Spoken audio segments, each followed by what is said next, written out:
Welcome from the bowels of hell.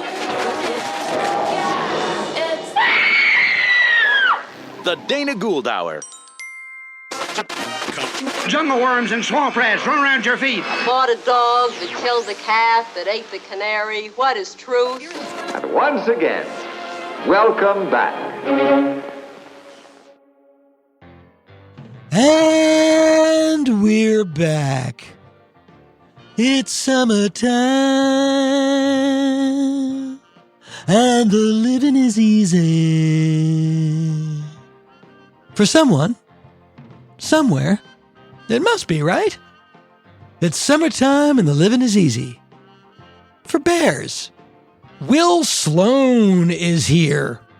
Will is a journalist and author. He is the host of the podcast The Important Cinema Club, highly recommended.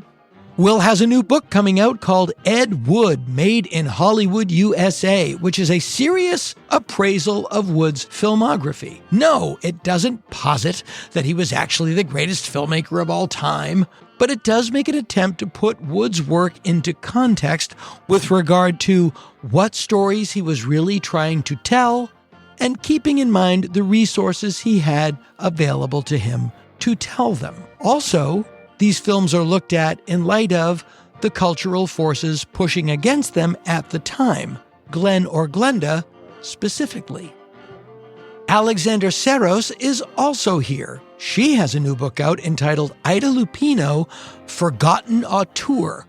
Ida Lupino is a well-known actress. She starred in several classic Hollywood films and many of the great film noirs like High Sierra, They Drive by Night, While the City Sleeps. But she was also a great director. One of the first women directors in Hollywood. One of the first women directors in the Directors Guild. She didn't just direct films, she directed several terrific, important films. Films like The Hitchhiker, Outrage, and The Bigamist. And her story is fascinating. This is in the 1940s. She was obviously incredibly intelligent. So intelligent, in fact, that she knew she had to pretend she was less intelligent than she was. So the men that ran her exclusively all-male field wouldn't feel threatened and prevent her from working. Crazy! Speaking of directors, True Tales from Weirdsville finishes our three-part story on the life and career of Mr. David Lynch, as seen through the prism of his magnum opus, Twin Peaks. This segment is a little bigger than normal this time around, but he warrants it. As for me, June involves a lot of traveling, but it is of the "Dad, carry my stuff" kind. But to keep you sated, you can enjoy my special, Perfectly Normal, on YouTube and iTunes. Additionally, all of the Dr. Z episodes, including our live shows from Dynasty Typewriter, are on Dr. Z's new Vimeo page. Just go to Hanging with Dr. Z, the word hanging, the word with, drz.vhx.tv.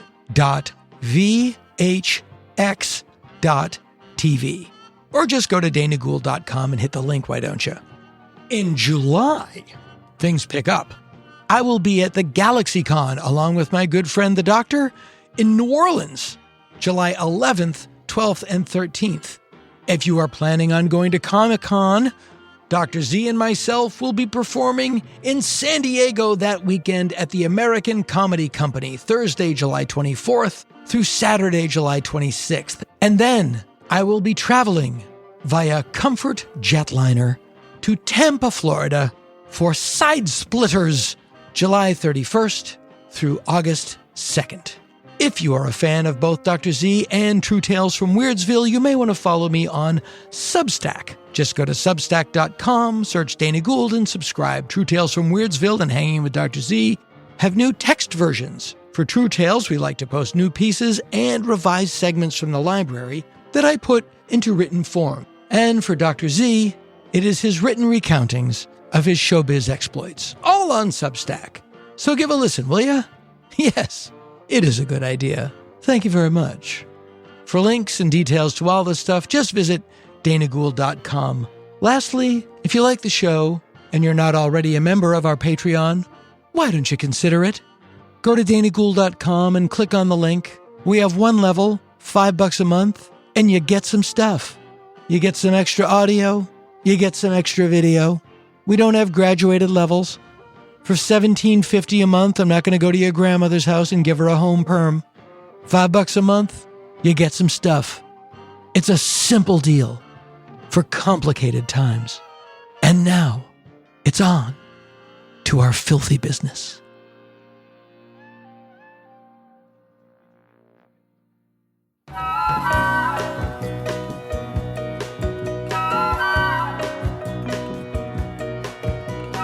Tune in, it's a gas. It's the Dana Gould Hour podcast. The Dana Gould Hour. Free and worth it.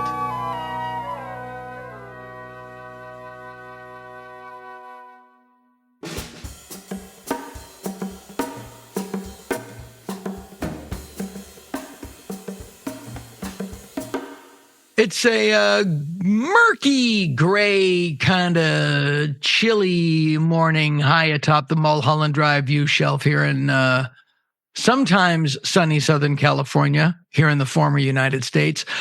We have a thing it's kind of kicking up. It's called June Gloom. Wherein the summer starts. The beginning of the day has a heavy marine layer, and what you think of as summer weather doesn't really start until about 12 or 1, but you can set your watch by it. It burns off. So although things might be gray now, I have hope for blue skies in the future. My first guest today is somebody when, I look at their IMDb and their career and I think, how do I not know this person? He's an author, a raconteur. He has a really wonderful podcast called The Important Cinema Club. He has a terrific Substack called Will Sloan's Brilliant Thoughts. And he has a new book out called Ed Wood, Made in Hollywood, USA. And we're going to talk about that right now. Will Sloan, thanks for coming on the show. Dana, it's an honor to be here. I mean, obviously, I admire your work in many disciplines, but particularly knowing that you were Vampira's close friend towards the end of her life. I mean, I don't think any promotional activity I do on this book tour is going to beat talking to you for that reason alone. It's funny. Whatever I can do, I'm happy to be a part of it. My wife, we were talking about this last night. Literally, my wife thinks that we have a lot of animals. We have a lot of critters, kids. We have one cat, Mary, that just follows me around, hectoring me all day. And my wife is convinced that it's Mila reincarnated in our cat. Oh man, I can't imagine. Constantly hectoring me. So let me echo what I imagine your publisher said when you approached them with the idea for this book. Ed Wood, Made in the USA, why now? That was indeed a question they asked. And by the way, I am fortunate to be publishing with Or Books because about 10 years ago, they published a collection of Ed Wood's short stories called Ed Wood Blood Splatters Quickly, which was kind of my in to them. They were at least Ed Wood curious. But why now? I feel like the time was right to write a critical study of Ed Wood that kind of brought his reputation up to date. You know, there have obviously been certain landmarks in his critical reputation. There's the Golden Turkeys. Right. There's the Tim Burton biopic. But since the Tim Burton biopic, so many movies have been rediscovered. His writings are more widely available. You know, films like Take It Out and Trade, Necromania, The Young Marrieds, say what you want about them. I think they fill in his artistic personality much more. Yeah. And the world has also changed. I mean, I think there are new sort of critical approaches you can take to him. I think it's easier to love and respect him, if that makes sense.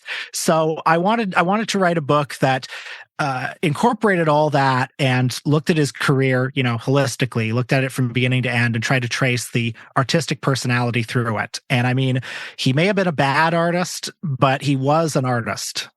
I fully agree. And, the two things is that there are a lot of books you can find about Ed Wood, but, the big one that everyone references is Rudolph Gray's The Nightmare of Ecstasy. But that is not a critical appraisal of his work at all. That is just an oral history of his life and times. Absolutely. And I it's mean, eminently readable. It's a great book, and it was the sort of the Bible that Scott and Larry used to write the script. But this is this book did not exist until you wrote it. yeah. Exactly. I mean, Nightmare of Ecstasy. I mean, it's maybe the most battered and worn book on my shelf. Especially mine as well. Yeah. I mean, I read it over and over again, and especially in writing this book, like it is the Bible of all Ed Wood studies. And, it may, I was going to say it may be unsurpassable as a biographical source. Like the fact that it's so it's so unreliable is sort of central to what's great about it. That's why I think it's unsurpassable. The fact that these people are contradicting each other and it's so sketchy. But yeah, exactly what you were saying. Rashomon and drag. Totally. I just felt like respect had to be paid to Ed Wood as an artist, from a critical point of view. Yeah, well, I was talking about this to Bobcat 2 days ago, we talked off. Bob and I are working on a Ed Wood project that more will be developed as soon as we are baptized into the Baptist Church of Beverly Hills. We get some money. Yeah, but I can't wait. A great example of how the world has changed is Glen Or Glenda is not funny anymore in the way that it used to be. And the concept of kink shaming did not exist at the time. I mean, the brilliant thing about Glen Or Glenda, when you see it now, is, it was a funny movie that we all saw, and it looked silly. A guy in a dress was funny. But that movie is a plea for tolerance for transvestism from the early 50s, when I believe homosexuality was still illegal. Totally. And not there's that a transgender character in it. Yeah. Not that I'm saying that transvestism and homosexuality are the same thing, but I was just like, as an example of where the culture was, being gay was illegal. And there's a transgender person in it. And this is from the early 50s. That when you see it now is really jaw-dropping. And the fact that because he had footage of smelting. Yes. But the fact that two blue-collar factory workers are having this very open-hearted, empathetic conversation about people that are different than they are, it is really something. I'll leave it at that. I don't want to dress it up as something it's not, but it's not nothing. It's an interesting example of how, the movie can stay the same, but everything around it can change. When it was being shown in the early 1980s, when like Harry and Michael Medved were showing it, and no disrespect to them, because I think they did a lot of, we wouldn't be talking about Ed Wood without them. Yeah. But like a lot of, the fact that the movie is imperfect and the fact that its imperfection is what's great about it, because it's a guy he's trying to express himself. He doesn't quite know what he's saying. He doesn't quite know what he's allowed to say.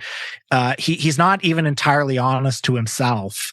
And he's just trying to communicate via the medium of a bottom rung exploitation movie that has Bela Lugosi in it.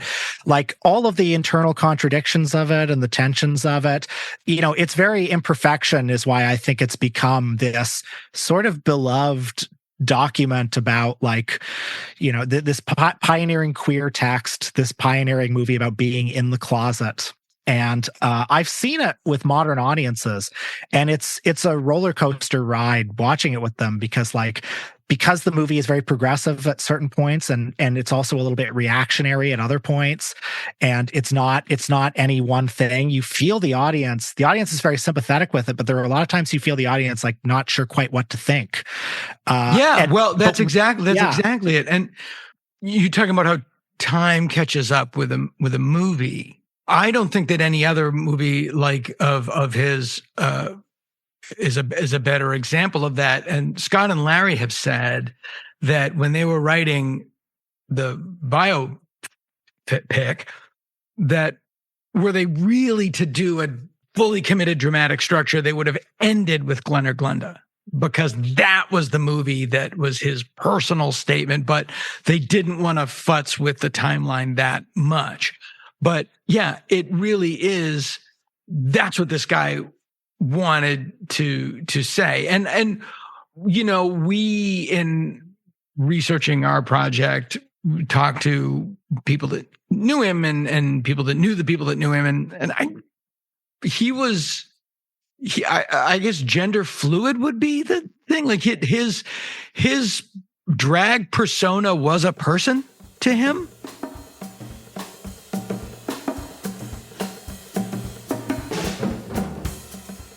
I've given this a lot of thought, actually, because, you know, there's an article that he wrote, you know, for one of the many magazines he wrote, and it's included in a collection that Bob Blackburn edited called When the Topic is Sex. It's called An Interview with a Drag Queen, where, you know, he's interviewing a drag queen named Shirley. So, you know, if you know that Shirley was his drag name. So you're reading this interview and it's like, oh, this is him interviewing himself. And it's kind of the Rosetta Stone for how he identified himself. And what I got from that article was his heterosexuality, him being a cisgendered heterosexual man who dressed in drag. That was very important to him. He very much identified as a man, and didn't identify as gay, didn't identify as trans, and those identities were available to him.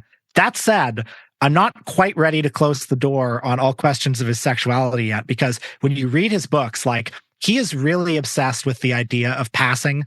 He's really obsessed with the idea of, like, a man being mistaken for a woman, and that being erotic. And I think that it was Glen or Glenda. It was a split. It was a wholly other person. It was a wholly other persona. And what I also it's really Lost Highway as a remake of Glen or Glenda. No, totally. I also have trouble squaring the fact that, you know, everybody who knew him in the 50s, they used to say, oh, he never wore drag on the set. You know, he was very masculine. He had the sweater vest and everything. But when he was working at Pendulum Press in the 70s, he apparently wore an Angora sweater and high heels all the time. Like, he became much more open about it. Back in the 50s.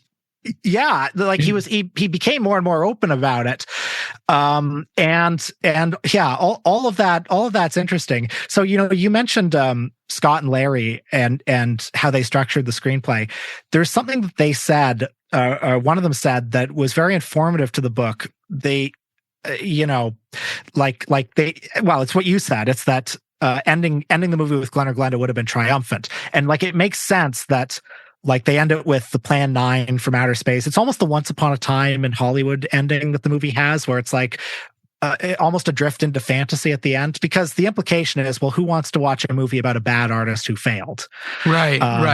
And that's why it doesn't move past that. And I think if I have any sort of counter to that, with complete respect to Scott and Larry and Tim Burton, it's that actually, when you get into the last 20 years, like, he keeps being an artist, and that's a success in its own right. Like, you read those books, you watch those movies, you know, they may have been made for money, they may have been very compromised and flawed works in a lot of ways, but I kind of think that in some of those later works, he's putting his guts on a slab in a way that he didn't in some of the 50s ones.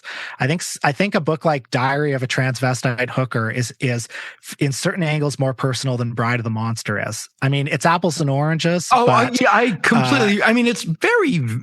You have to be a spectacularly cynical hack to not let your personal life bleed into whatever you're writing. You know, I just give you an example. I had an idea about a guy getting sucked into his favorite movie and having to survive in his favorite movie. And I ended up writing it, and it's for an episode of Creep Show, about a guy who invents a machine that it's the ultimate. It's like a first-person game, but you actually you go into the movie that you love. Whatever virtual reality. Thank you, VR, ultimate VR, ultimate virtual reality. And this guy goes into this movie, Terror Train, and he ends up having an affair with an actress in Terror Train, and then his wife catches him and rejiggers the machine, and he ends up getting trapped in Night of the Living Dead. And so I pitched that to my friends who works at Creepshow, my friend Greg, and he goes, yeah, do it, write it. And so I just thought it was a really clever idea about a way for us to make up the sets from Night of the Living Dead. It was basically an idea to, what we're going to do? We're going to pretend we're George Romero. We're going to rebuild the sets from Night of the Living Dead. And then I wrote it, and it was completely the story of my divorce. It was completely the story of two people growing estranged in the same house. And it's one of those things that you can't escape. To what you were saying, like one of his many books, The Only House, there's a whole chapter in that about this old married couple who are quite abusive to each other, but there's also like there's a strange toxic love in the abusive, like the epithets they're hurling at each other. And if you read that right after you've read Nightmare of Ecstasy, it's like, oh, he's working through his own marriage here. This is exactly his marriage to Kathy Wood as it was described in Nightmare of Ecstasy. Yeah. And the fact that, I don't know, he held on to all of his paperback novels, he stamped in them like from the personal library of Edward B. Wood Jr. Yeah. Did you go to Cornell?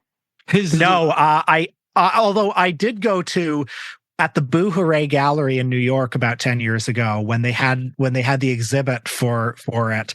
I saw all the work on display there. Bob Blackburn came in and he showed me Edward's little address book that had like Tor Johnson's phone number in it. It's crazy. In fact, I'll post for the Patreon.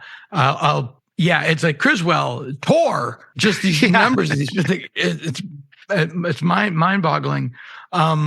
They were just, and that is the other thing that we discovered during our research was his friends really loved him, and he seemed a great guy. And that is, I think, one of the reasons one of the reasons I love that world as much as I do is, obviously we see a bit of ourselves in it. And there's that one line that, I don't know, that they just threw in there that really resonates as like, Ed is the only people in town who doesn't judge people. If I did, I wouldn't have any friends. People who love Ed Wood are weirdos. And being a weirdo is it's very inclusive culture. Well, it's interesting when Plan 9 from Outer Space was crowned the worst movie of all time, and you're kind of putting yourself in the head of the people who voted for it. Right. And that's an important point I just wanted to interject. The Medved brothers did not proclaim it the worst movie of all time. Harry, I don't know Michael, but I know Harry very well. And it feels horrible that people think that they don't like it. I know, yeah. He's like, it was a reader's poll. We just published it. Yeah. I've met Harry a few times, and I like him a great deal. And I know from talking to him too that it's like you have this trajectory of it where probably if you're like a boomer kid who is watching a lot of Bela Lugosi movies on TV and you see this one without any context, you think, "What the hell is this?" and so of course it seems like the worst movie of all time that played on Los Angeles television in 1965. Yeah, but then, and I'm sure the Medveds also had this experience. Like you learn more about it, you learn about the lore. For me, it was this documentary, Flying Saucers Over Hollywood, the Plan 9 companion, which I love so much because it's this. Is that Mark Carducci? Is that who made that? That's right, the late Mark Carducci, and it's almost this novel. It's almost about the city of Los Angeles as much as it's about. It's beautiful. It's a terrific documentary. And you learn about the lore of all these people. You learn about, the demons inside Ed himself. You learn about Paul Marco and Criswell and the whole gang. Yep. I saw Paul Marco's grave when I was in L.A. last, by the way. I don't know. I don't know if you've ever made it out to the very, very edge of Hollywood Forever Cemetery. Is he at Hollywood Forever? He is. I mean, I know Vampira's there too. I think you were involved in that. Yeah, I was. I felt that that's where she should be, and so she was interred there. Yeah, and if you visit her grave at Hollywood Forever, Darren McGavin is right behind her, which I did intentionally because I thought it would be funny if he was chasing a vampire for all eternity. So that's beautiful. Yeah. So that's beautiful, and the fact that Paul Marco is actually at the very edge, like had to walk all the way to the fence. That's what I go. So yeah, and this little placard, it says Kelton the Cop Forever on it. So, and I thought this is so beautiful. He made it in Hollywood Forever at the very edge. Yeah, that's great. And David Lynch is now because they're showing Blue Velvet. The Cinespia shows movies at the Hollywood Forever Cemetery, and it's basically watch Blue Velvet with David. He was interred there recently. And his marker, the quote just says "Night Blooming Jasmine," which was the thing that he loved about Hollywood. That's beautiful. Yeah, it's quite beautiful. Hollywood Forever is an amazing place, full of cats, full of feral cats. Oh God, yeah. Whenever I'm in a city, I like to do the graveyard tour. Mm-hmm. Hollywood Forever also has a great bust of Burt Reynolds in the middle of it. I highly recommend, if you're in the area, take a picture with the huge Burt Reynolds statue.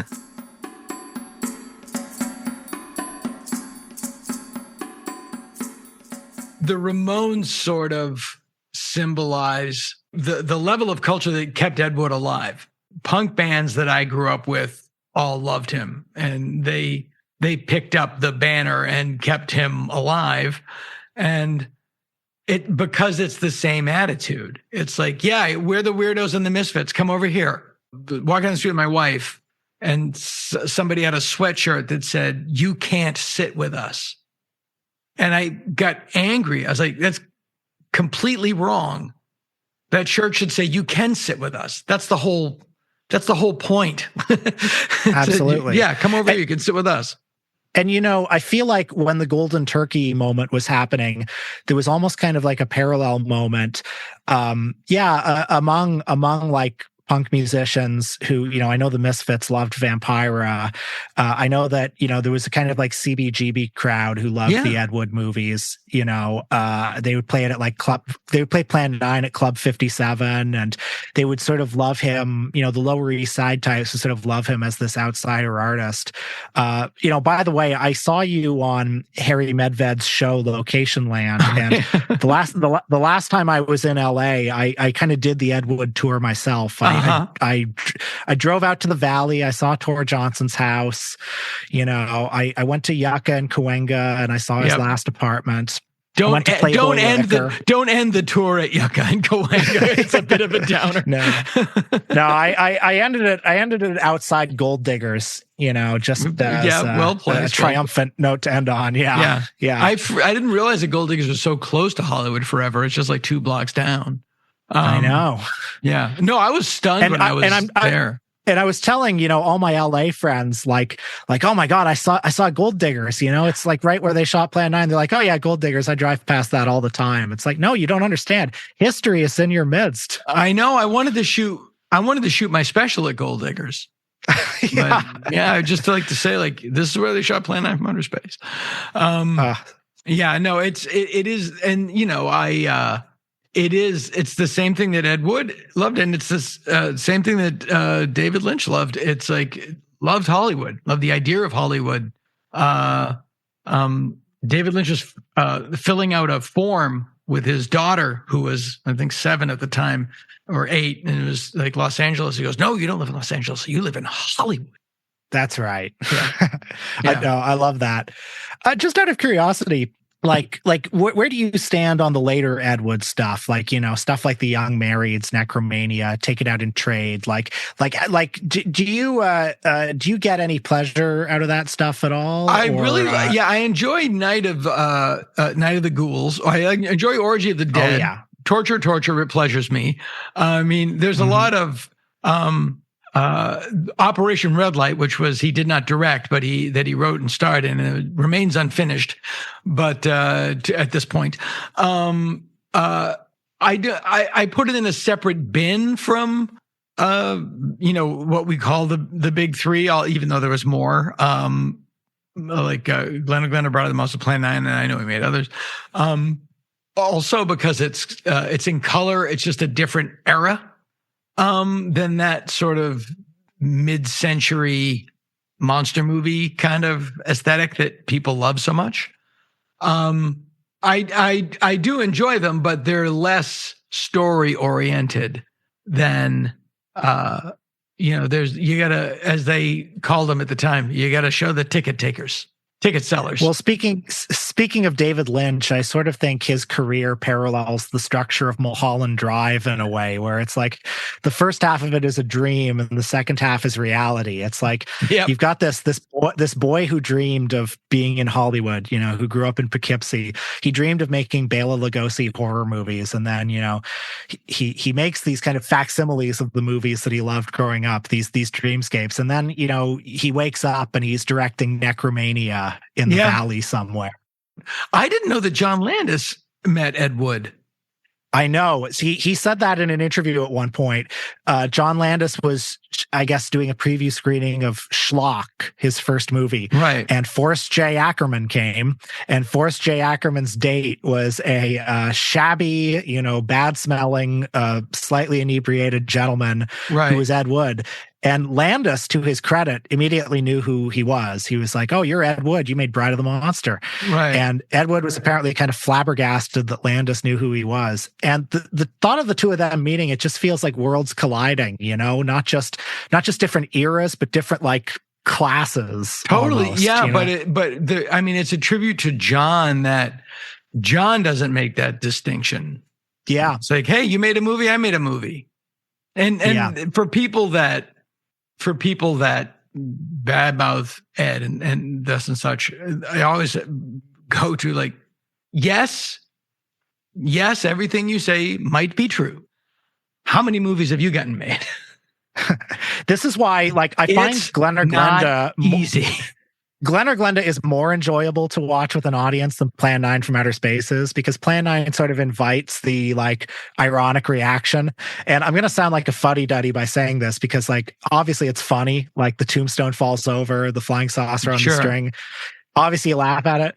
And I don't know what the line is, but there's always a moment where I kind of think all right, you frickin' Tom Servos over here. I don't see you making a movie that we're still watching 70 years later. Yeah. Well, there's the theory, and this is brought up in the Plan 9 companion. And I don't know who says it. It might be Mark, where that Ed Wood, you can look at it almost as a surrealist would and say, if I had enough money for special effects, this is an approximation of what it would look like. Yeah, it's symbolic of the special effect that he would have. Which is interesting in that, and I hasten to draw the analogy again, in Twin Peaks: The Return, there are very clumsy effects that could have been better that aren't, like Laura taking her face off and things like that. And then there are effects that are gobsmacking. Like the whole episode 8 is just the episode 8 of Twin Peaks: The Return is one of the best films of that year. Totally. And I don't know if that was budgetary or intentional. Now we don't need that to be that good. It's interesting, like Plan 9 from Outer Space.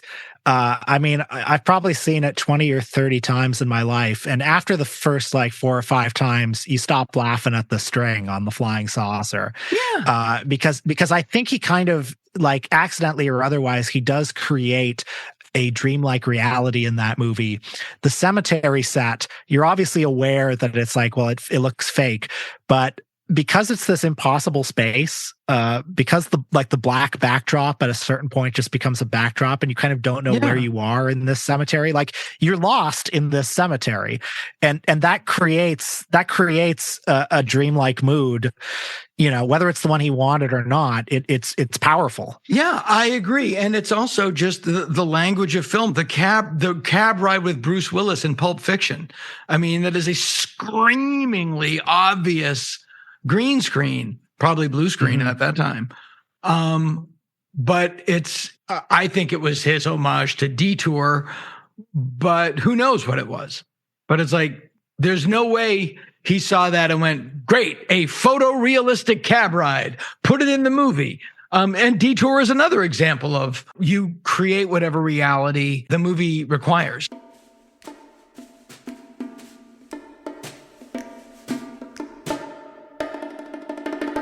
Low-key, one of my favorite scenes in the Ed Wood movie is when, you know, Johnny Depp's on the Bride of the Monster set, and he's like, all right, I want this here, and I want one of those electrical things that buzzes. because he's sort of creating like the dream of a Hollywood set. And I think if you look at all of his movies that way, they also become very charming, because in Plan 9, the scene at the Pentagon at Lyle Talbot's office, if you just like study what his office looks like, it's like, okay, what would a Pentagon guy have? All right, he's got maybe a map on the wall, maybe a map. He's got, I don't know, maybe a globe also. Yeah. Well, this guy is interested in outer space stuff. So can we have some like models of little spaceships and stuff on his desk? What he's doing with those, I don't know. And yeah, every set, like, you know, a challenge of writing about Ed Wood is like, it is hard to get around the fact sometimes that like a lot of this stuff is bad. Or he is a little tasteless, or like things don't work, you know, like the Pentagon guy has this office that, if you stop to think about it for a second, like makes no sense. So, and so, you know, the other thing is they've established in the dialogue that if you are in the Air Force and you announce that flying saucers are real, you could get court-martialed. But they also have a Department of Saucer Activity. Yes. Well, you really have to pick one. Well, because like Plan 9 is so derivative, you know, he knows that in a movie like this, you have a scene where the flying saucers are over Hollywood and everyone's pointing at them. But he also knows that you should have a scene where the generals are like, oh, well, it's all deeply classified. Nobody's talking about this. Nobody can acknowledge this. The saucers are in the middle of Los Angeles. Yeah, like, yes. You have a Department of Saucer Field Activity. Then what do you mean I can't tell you about flying saucers? Yeah. And then if you want to get really galaxy brained about it, you can say, oh, well, Ed's actually making a really subversive commentary about the government here, where things are just going to happen in front of you, and the government will say they're not happening. If you want to do like a really like wild kind of left-wing critique of the films, and you know, maybe that's valid. Who knows? I am sure you could do that and make it track out. And I am also sure that was not his intention, but that doesn't negate it. Yes. You know, and that's the whole thing. It's like, I don't know, what's this movie to you? There you go. Yeah. Are you going to then turn around and tell me that that's not it? You know, that's all art. It's like, I don't know, what's this pain? That's why I'm not going to tell you. What's this pain to you? And the fact that Ed like wasn't interviewed that much in his life, I mean, there are a few interviews with him, but they tend to be mostly focused on Lugosi. You know, he has this book, Hollywood Rat Race, right? Which, you know, is a wonderful book, has much to recommend in it, but there's not a lot of, you know, testimony of him talking about his authorial intentions. And that, as much as I would love to have that, it makes all of this work it adds just a little bit more mystery to all of it, sure. Which can be productive, I think. Well, where do you stand on the later films, on the what people say, like at the end of the biopic, it says after a descent into nudie films, do you consider it his descent, or is it just where the net, you know, clearly he didn't become a mainstream director. Yeah, he didn't become Orson Welles. I mean, kind of in a way he did. That's yeah. They Well, were I mean, both, they you were look both at, running like- around scraping for dough. That's true. That's true. You look at the 8mm like porn loops he was making, and it's like, I don't know, this stuff isn't very good. But then you can also say, well, you know, he still had his megaphone and he still had his camera. He was still directing. He made movies. Some of the later stuff, yeah, like I think Take It Out and Trade is kind of good, honestly. I think it's really funny. I think it makes his use of color, his use of like Los Angeles locations are all very interesting. I think it has a really nice spirit to it. Mm-hmm. I don't think it's as good as, Russ Meyer's movies, but it's better than a lot of sexploitation movies. He always, and in his, as you said, like even in the books, he stamped them. He always did try to tell a story. It wasn't just gratuitous. So even Orgy of the Dead, which is, there's a story. What I'm saying is like, he tried to put it into a dramaturgical context. He wanted there to be a reason for it. Now, it's ridiculous. And I love the fact that Orgy of the Dead apparently had a novelization. Man, I hope it fills in the lore. I've held it because we went to the Ed Wood Library at Cornell and I've seen the book. I've held it in my hand. I haven't read that one, but his book, The Only House, is a novelization of Necromania, and it greatly expands the lore of the film. So if you're a real sicko and you want to know like the backstory of the characters in that book, he was thinking about it.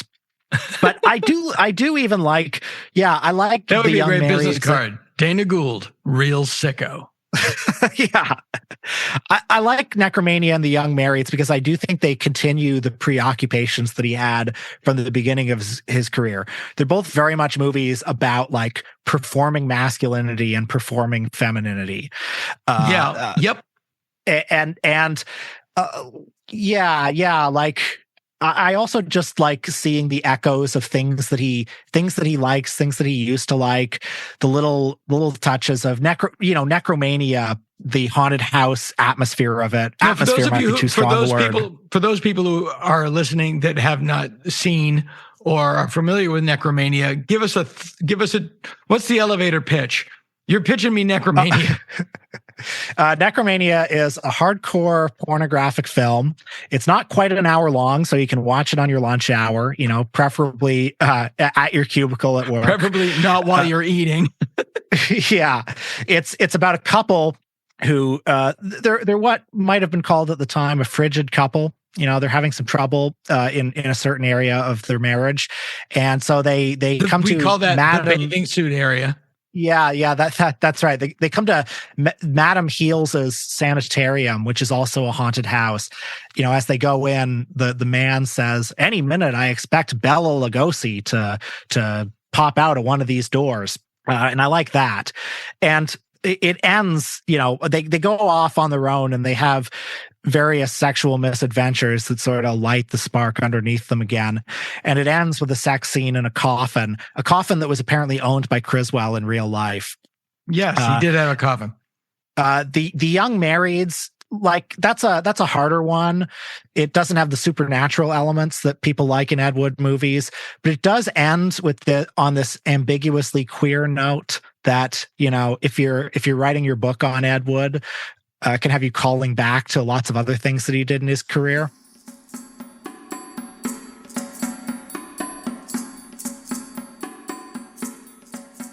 I don't know if I can recommend these movies to people who aren't complete psychopaths, but if you are, if you've gone down the rabbit hole this far, they may become some of your favorite Ed Wood movies as they are with me. Yeah. Well, your description of Necromania right out of the gate is he did have an idea for a story.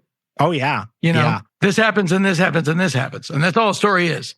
And there's a scene in The Young Marrieds where it's stock footage of a striptease act, and you hear these two characters debating like the swinging lifestyle over it, and it kind of echoes back to the scene in Glen or Glenda with the guys at the steel mill. Yeah, seeing these tropes and devices that he's using recur throughout his career is very powerful to me. Or like in Bride and the Beast, which is his ambiguously pro-bestiality movie that he wrote in the 1950s, it ends with that great scene of the gorilla carrying his human bride off into the wilderness. And, it cuts to the husband and he's being comforted by his friend. It's like, well, she's gone back to nature where she belongs. Well, 15 years later in 1 Million AC/DC, he repeats the same image of a gorilla carrying a woman away. And it's like, what does that mean? Like, yeah. Well, that's also. I think this is King Kong is also very symbolic of that. It's Beauty and the Beast. Oh yeah, he mentions King Kong over and over again in his films and his writings. In The Love Feast, he has that legendary line, "You make me feel like King Kong." And once you start watching and reading all of this stuff in close proximity, you get a very good sense of his brain and all the little pleasure centers in it, and these reference points that call back to other things. Have you ever? I'm sure you're aware of this. And I say this to anyone, if you've just got some time to kill, get on Google or the search engine of your choice, DuckDuckGo, and just put in 2 words. Bigfoot erotica. Go. Took the words right out of my mouth. But this is a trope. This is a common trope. Yeah. Yeah. So I'm not ready to completely diagnose him on that, but this is one of the many things I explore in the book. His interest in the animal nature, as I think he called it in Glen Or Glenda. Wow. One thing that you have to factor in to his story, especially in the later years, the second half, I guess you could say, is his alcoholism. Like, this is a guy that was handicapped, worked with a self-inflicted handicap of being brutally addicted to alcohol. And Lord knows what he would have achieved were he not basically a slave to his addiction for the last 20, 30 years of his life. Absolutely. I mean, I think it's an unambiguously tragic thing. I don't get the sense that he ever had, much of a business sense. He wasn't one of those directors like, I don't know, Herschel Gordon Lewis or Russ Meyer, who was a natural entrepreneur in addition to being an artist. Right. But probably he would have been taken more seriously had he not had that debilitating addiction. You read interviews with anybody who was around at the time. I think Stephen Apostoloff said words to the effect of, I loved Eddie, but the booze killed him. Right. He just became unreliable. It's what lost him his job. He made a lot of he worked for Apostoloff a lot. Yeah, and those movies aren't my favorite. I love Orgy of the Dead. There's a kind of sourness. Class Reunion is one. Yeah, Class Reunion, the Beach Bunnies, the Snow Bunnies. I mean, right. I find them a little less rich. I find Apostoloff a much worse filmmaker than Ed Wood, to be honest. Well, Apostoloff is exactly the opposite of what it is. Like, it was purely what's the word I'm looking for? Exploitation. It was just like, get them out there. Get the boobs on camera. I don't care how. Absolutely. And anything that's interesting about them, I think it's when you see like Ed Wood's preoccupations come up in them. There's also, I find, a sourness in Apostoloff's movies because, he was an arch conservative. He was he fled, I guess, communist Bulgaria and was an arch anti-communist, which I think leads to a reactionary streak in some of those movies that, for me at least, strikes a more sour note than, something like Glen Or Glenda, which is a little bit more searching. Well, especially at the time they were made in the late 60s, early 70s, which was the height of the counterculture, and arch conservatives were really threatened by the counterculture. So you would think that the people to whom that they would be aligned, because they're misfits and weirdos, would be their heroes, when actually it's like, if is it the student nurses? Right. It's like, that is, it's like a dragnet. The evil hippies are coming to despoil your culture. Right. And Fugitive Girls, which is probably the second best Ed Wood, Stephen Apostoloff movie after Orgy of the Dead. It's got some it's got some kind of funny scenes with some like hippy dippy characters in Right. it. But you could tell that Wood and Apostoloff are kind of uniting on behalf of the greatest generation against the young hippies. Whereas I think if you compare that to Take It Out in Trade, which has this much more, what's the word I'm looking for? Ecumenical view of society. It's got this transgender couple in it. It's a movie that's kind of more on the side of the weirdos and the freaks. Mm-hmm. I think there's no comparison. I remember as a kid, Forrest Ackerman penned a anti-flag burning editorial and put it on the back of Famous Monsters because this was spookiest article ever. Yeah, but it was like, it was 1972. It was people who protesting the Vietnam War, and he was infuriated by it because these guys were, the World War II generation. They put on a dress and get shit faced, but you're not gonna despoil Old Glory. Yeah, and this is an interesting thing in Ed Wood's career where I do think his politics are a little bit adaptable to his assignment. There are some things when you get everyone into on Fox. Yeah. When you get really into the weeds of the Ed Wood Apocrypha, if you're watching a movie like, and I don't recommend this, but if you're watching a movie like The Undergraduate, which he wrote, which is a straight up white coater, faux sex education film that he wrote, that's a very kind of like after The Graduate as a I would say so. I would say the title clever title. Yeah, The Undergraduate. That's a movie that's a little bit like, free love, man, do what you want, which is not quite what he's doing in the Stephen Apostoloff movies, nor what he's doing in The Sinister Urge, which is a straight up like, puritanical sexploitation film. Yeah, it's funny how it almost goes full circle, as it often does. Like, so what to you is the transition movie? Would Orgy of the Dead be the transition movie where you still have a little bit of the old Ed Wood, still got Criswell in the coffin, he got a werewolf, and then by the end of that movie, he's into the second phase of his work? Yeah, definitely. The transition period of Night of the Ghouls, which kind of feels like a fire sale at the Ed Wood factory. It's got this huge amount of footage, repurposed footage from other projects that didn't go anywhere. It's got these characters from the other movies like Lobo and Tom Mason is in Night of the Ghouls, I believe. Yeah, he's an associate producer on it, which means you get to actually see his face in this one. Kelton the Cop is in it in a huge role because he's also an associate producer on it. Sure. So he gets a greatly expanded role. And there's a character of Lobo, but it's not Tor Johnson. Tor Johnson is in it. It isn't. But I'm thinking of Orgy of the Dead. He is in Night of the Ghouls. Yes. That's right. Again, Tarantino, these characters are all in the same universe. Red Apple cigarettes are in there. Yeah, exactly.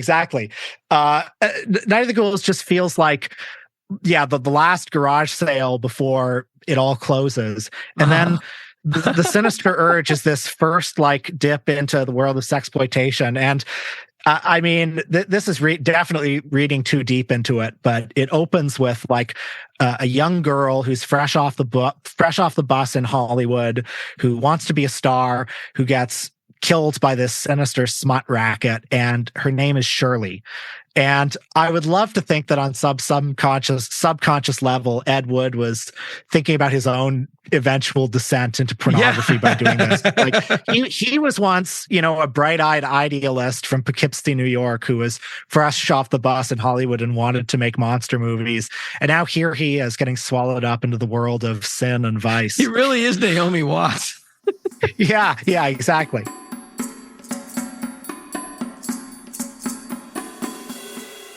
To continue that analogy, it's like that scene in Inland Empire where they're doing the table read on the soundstage, and there's somebody in the back of the soundstage, so he goes to see who it is, and it's Laura Dern from later in the movie. Yes. And so, if you pretend that Shirley, all the Shirleys who appear in these movies are just the same character, it's almost like Ed's tour through Hollywood. Yeah, no, that is. But again, I don't see how that wouldn't be true in the sense of him just unconsciously writing what he knows. Yeah. That's what you do. You write. I mean, you write what you know. You write your reality. And I mean, The Sinister Urge also has that character that Carl Anthony plays. I think the character's name is Johnny Ride, who is a filmmaker who's stuck in a rut in the smut picture racket. He used to make good movies, and his office is covered with posters of Plan 9 from Outer Space, Jailbait, Bride of the Monster, The Violent Years, posters of all the Ed Wood movies that, it's implied that he made before he descended to this to this smut racket. So to answer your question from a little while ago, I think The Sinister Urge, in terms of Jailbait, did Ed Wood also direct Jailbait, or did he just write it? He directed Jailbait. He only wrote The Violent Years. The Violent Years. Violent Years and Bride and the Beast are the two that he wrote in the 50s that I think are kind of the strongest, like the ones that have the most personality of him. And which one is Dick Contino in? That would be, that's The Sinister Urge. Where he plays the kind of the deranged rapist who's driven crazy by the smut pictures. Right. And Ed directed The Sinister Urge? That's right. Yeah. Right. And he directed The Sinister Urge because he had this huge amount of footage for some juvenile delinquency project that he wanted to make called Hellborn. And he was able to say, look, I've got 20 minutes of footage here. All I need to make is another 40 minutes. Right. Bam, you got a movie. And I believe Dick Contino had a weird real life thing. Let's find out. I want to believe he did. I know that James Ellroy wrote a short story called Dick Contino's Blues. Oh my God. I'm sorry. I'm learning that for the first time. That's amazing. I know that Dick Contino, he showed up to the, or hang on, let me, I'm looking it up and we'll cut all this, but Dick Contino's Blues is a great James Ellroy short. Oh, Dino Fantini is his name. His real name. Yeah. And, I lose a little bit of track of what happened to Dino Fantini. I know that he showed up to the premiere of The Haunted World of Ed Wood in the 90s. So he was semi-visible as late as then. Okay. I don't know if he's still alive. Maybe not. So this is from Wikipedia, so you know it's true. James Ellroy wrote a novella, Dick Contino's Blues, which is a mini-memoir and crime story based on Contino's experiences as a struggling artist after the war. It is included in the 1994 Ellroy short story collection Hollywood Nocturnes, which I highly recommend. A version appeared in issue number 46 of Granta magazine. Oh, it was in Granta, along with several photographs of Contino and the author. Ellroy also penned a short story entitled Hollywood Shakedown, which appeared in his collected work Crime Wave, which features Contino as the central character. I think I'm conflating Hollywood Shakedown with reality. All stories are fictitious. He also appears in an American tabloid. James Ellroy's obsessed with Dick Contino, but I don't think Dick Contino did anything more untoward in his real life than be friends with James Ellroy. But more power to him. But that's that whole, to me, the element of the latter Ed Wood period. There is something about 48 to 63, that period, Ed Wood's heyday, the heyday of the world that James Ellroy writes about, where, America was on the ascendant, astride the world after the war as an economic superpower, and was on paper all about truth, justice, and the American way. Peer under the surface, and it's filled with rats. It's all horseshit. That's such a rich ferment, and that's the world that Ed lived in. That's the world that James Ellroy lived in. That's the world that David Lynch lived in. I mean, Blue Velvet and all those worlds are in this sort of weird neo-50s America. If you look at the way the high school kids in Twin Peaks dress, they don't dress like it's 1991. They dress like it's 1957.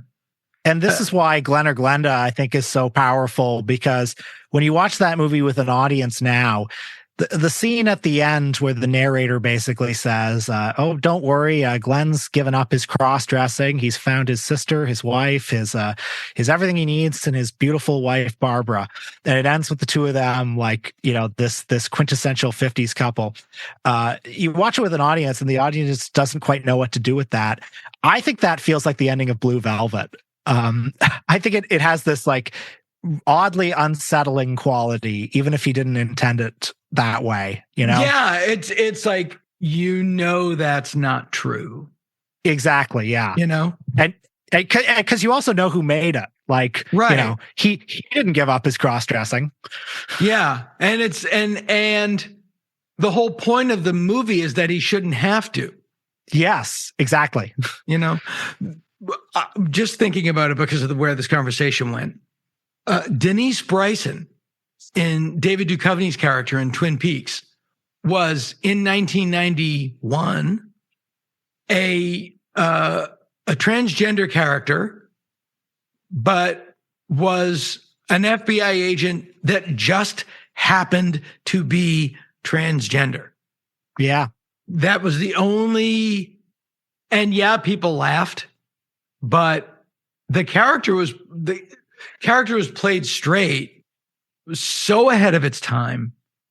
There's a scene where Sherilyn Fenn sees Denise Bryson and she's astounded. And you think he introduces her as an FBI agent, and Sherilyn Fenn's jaw drops, and you think she's going to say, "You're a guy." Mm-hmm. And she says, "They have female FBI agents?" Yeah, yeah. And then when he comes back in the return, it is to Denise Bryson that Gordon Cole says, "I told him, fix your hearts or die," which is the sort of one of his big, a lot of T-shirts say that. So like, it is funny that weird, that sort of way, way, way ahead of its time plea for tolerance. I've thought of, I've obviously thought a lot of Ed Wood in relation to David Lynch.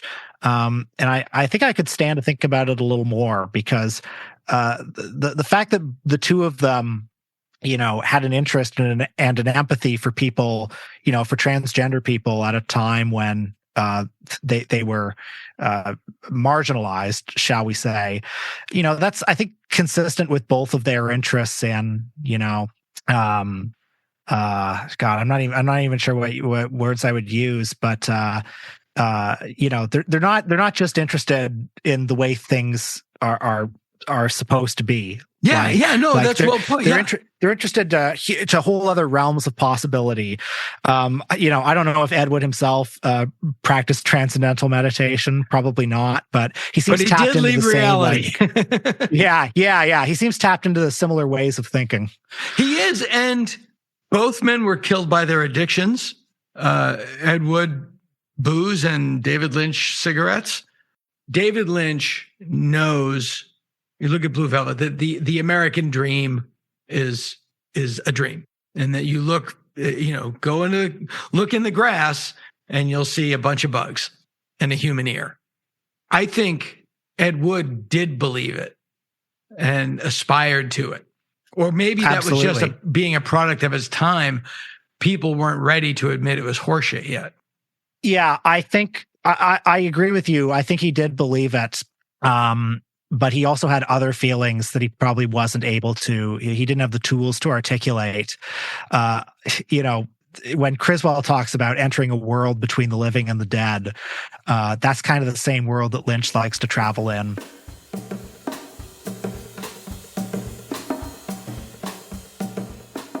Here's the inescapable fact. We're still talking about him.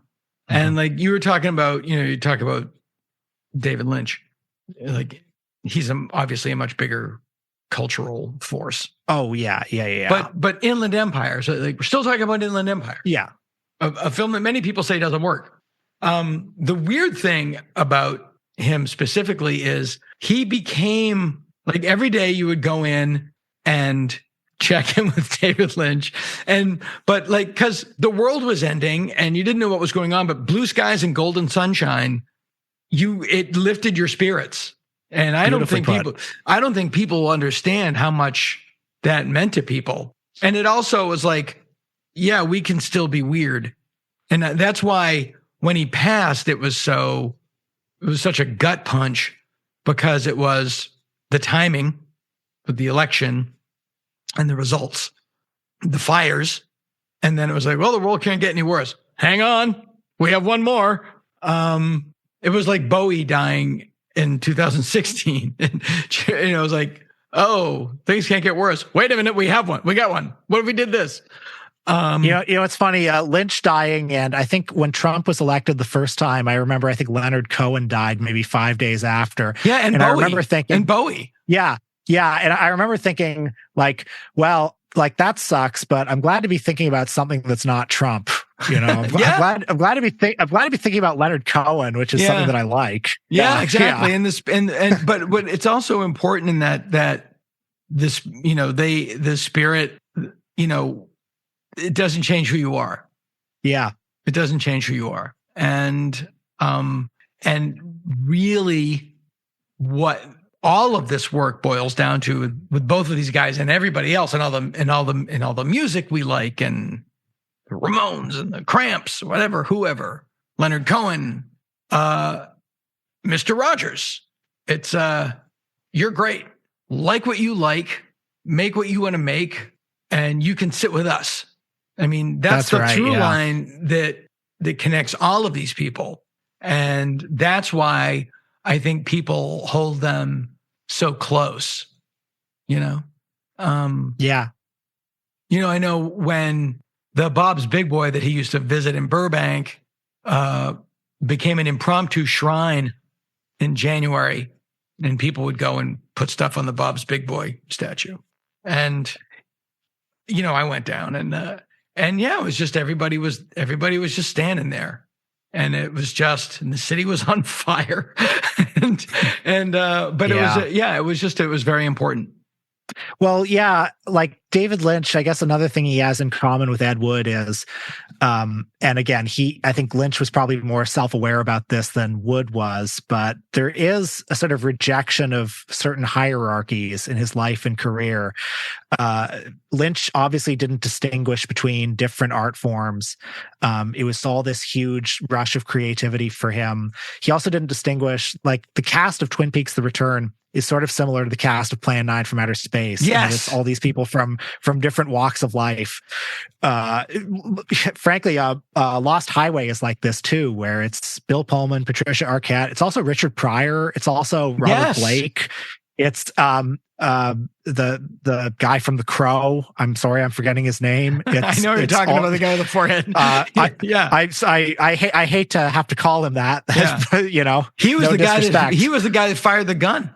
I know, and that's a horrible, thing to have to live with. So I hate to refer to him that way, but it's like people like that. His movies have that same spirit, and there's obviously a lot of darkness in Lynch's movies, just as there is in some of Ed Wood's work. But there's also a lot of lightness and a lot of that ecumenical spirit. Yeah, well put. Now more than ever, because they can't. That's the one thing they can't legislate away. Yeah. So for people that want to keep up to date, you can get the best place to get the book is at orbooks.com. That's correct. Pre-order it, get it in your bookstores. That's right. And it'll start shipping from Or Books in June, July, and then I think it'll be in bookstores around the time of Ed's birthday in October. So if you want it early, get it from the publisher. Yeah, order from the publisher. And the more pre-orders the publisher gets, the more it helps getting it into stores. So you got it. You're doing yourself a favor by getting the book, and you're doing Will a favor by getting it into stores. And your Substack is called Will Sloan's Brilliant Thoughts. Yeah, and I hope I can live up to that name. I think you do. And the podcast is called and that's the Important Cinema Club. That's still going. That's right. With my friend Justin DeClue. We have an episode every week. It's a film history podcast, encompasses, everything from the silent era to now. Yeah. And I hope you folks will join us every week. That's madness. I know. I do one 7-hour podcast every month and a half. And are you working on a new book? What else is what's in the Sloan hopper? What fish are in your creel? Yeah. This is going to be the age of Will. I definitely hope to have more books. I hope many more books. I do have some projects that I'm weighing, but right now I'm also very focused on trying to promote this one. So I don't know. We'll see. So far, the current project is this book officially. Oh, okay, but you're not working on. You're not already delving into your Al Adamson. Yeah. The problem with writing a book is like you really have to. Writing a book is like living in a house, so you have to be very careful about you don't get a house that has some like leaky roofs and the walls aren't in good condition. So you have to be very careful about what you're willing to immerse a lot of time with. Thankfully, Ed Wood is a great house to live in, and I hope whichever one the next one is will be just as comfortable. That's well put. That's well put. Will Sloan, ladies and gentlemen. And now, before the next show starts, let's enjoy an intermission. You'll find our snack bar chock full of good things to eat and drink. Tasty, tempting hot dogs, thirst-quenching soft drinks, fresh, crunchy popcorn, a complete assortment of delicious candy, and a full line of cigarettes. You've plenty of time, so visit the snack bar now. A tasty treat will double your enjoyment of the show. Like good food? Fast service? Try Bob's, home of the Big Boy Hamburger. Dinner ready? Tired of cooking? Try Bob's, home of the Big Boy Hamburger. Pack a lunch? Try Bob's, home of the Big Boy Hamburger. Like comic books? They're free at Bob's. Food's good, too.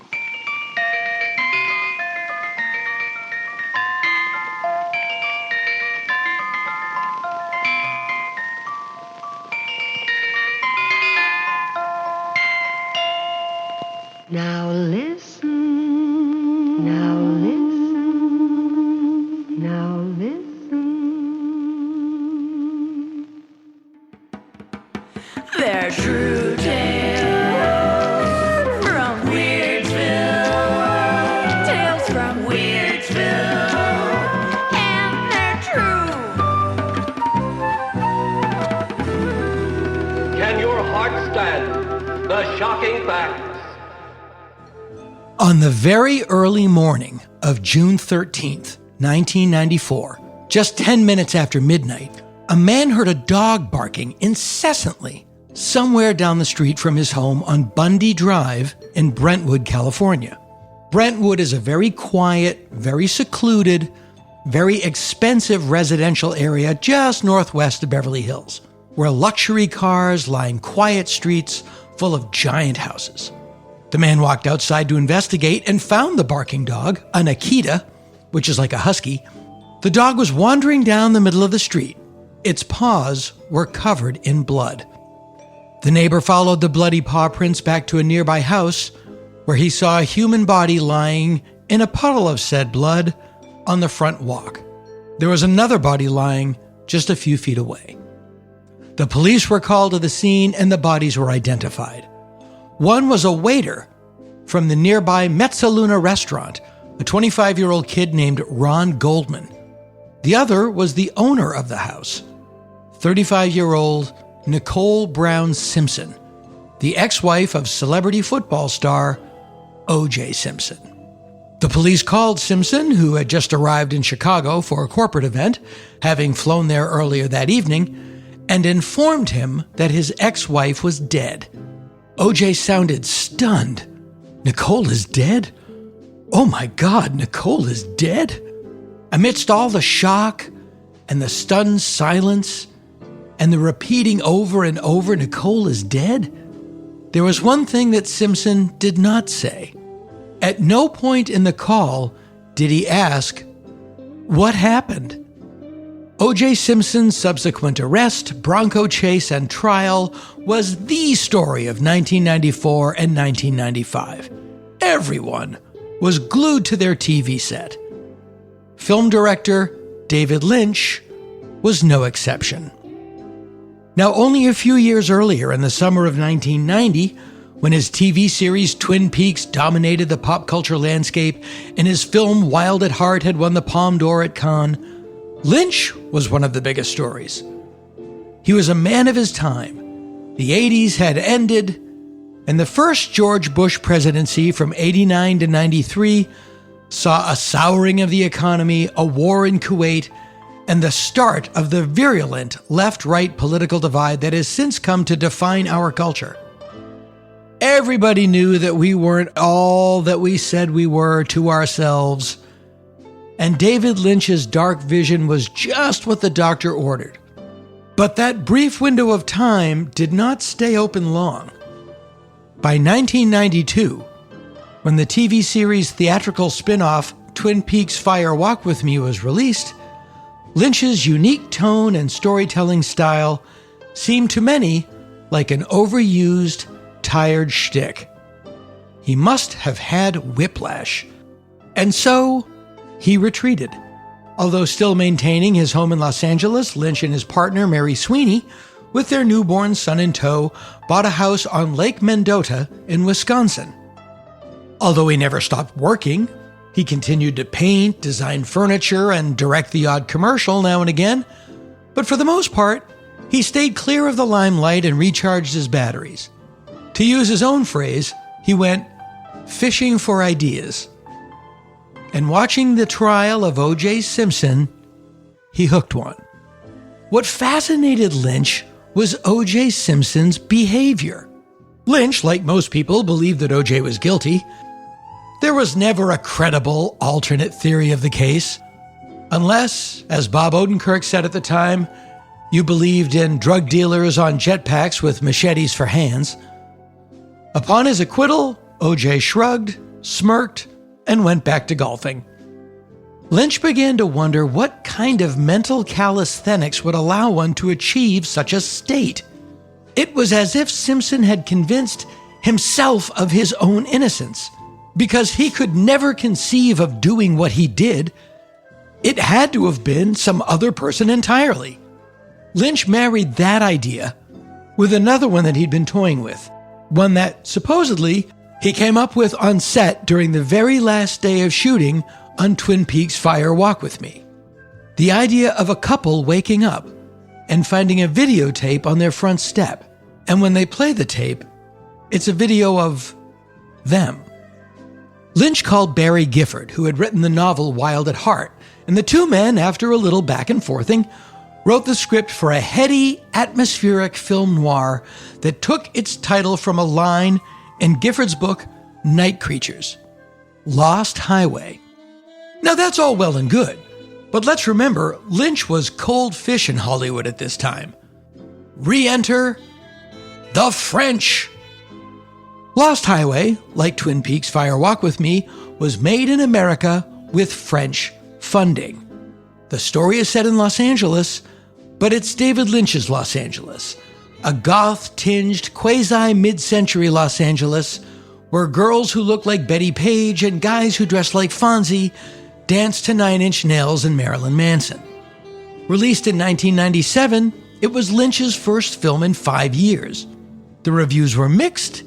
It was praised and dissed with equal fervor, but it was not in any way run through the critical grinder that Fire Walk With Me was. Its soundtrack, heavy with Nine Inch Nails, goth and industrial tracks, was an unqualified hit. Indeed, kids who would have otherwise never heard of David Lynch or his movie bought the soundtrack and discovered both.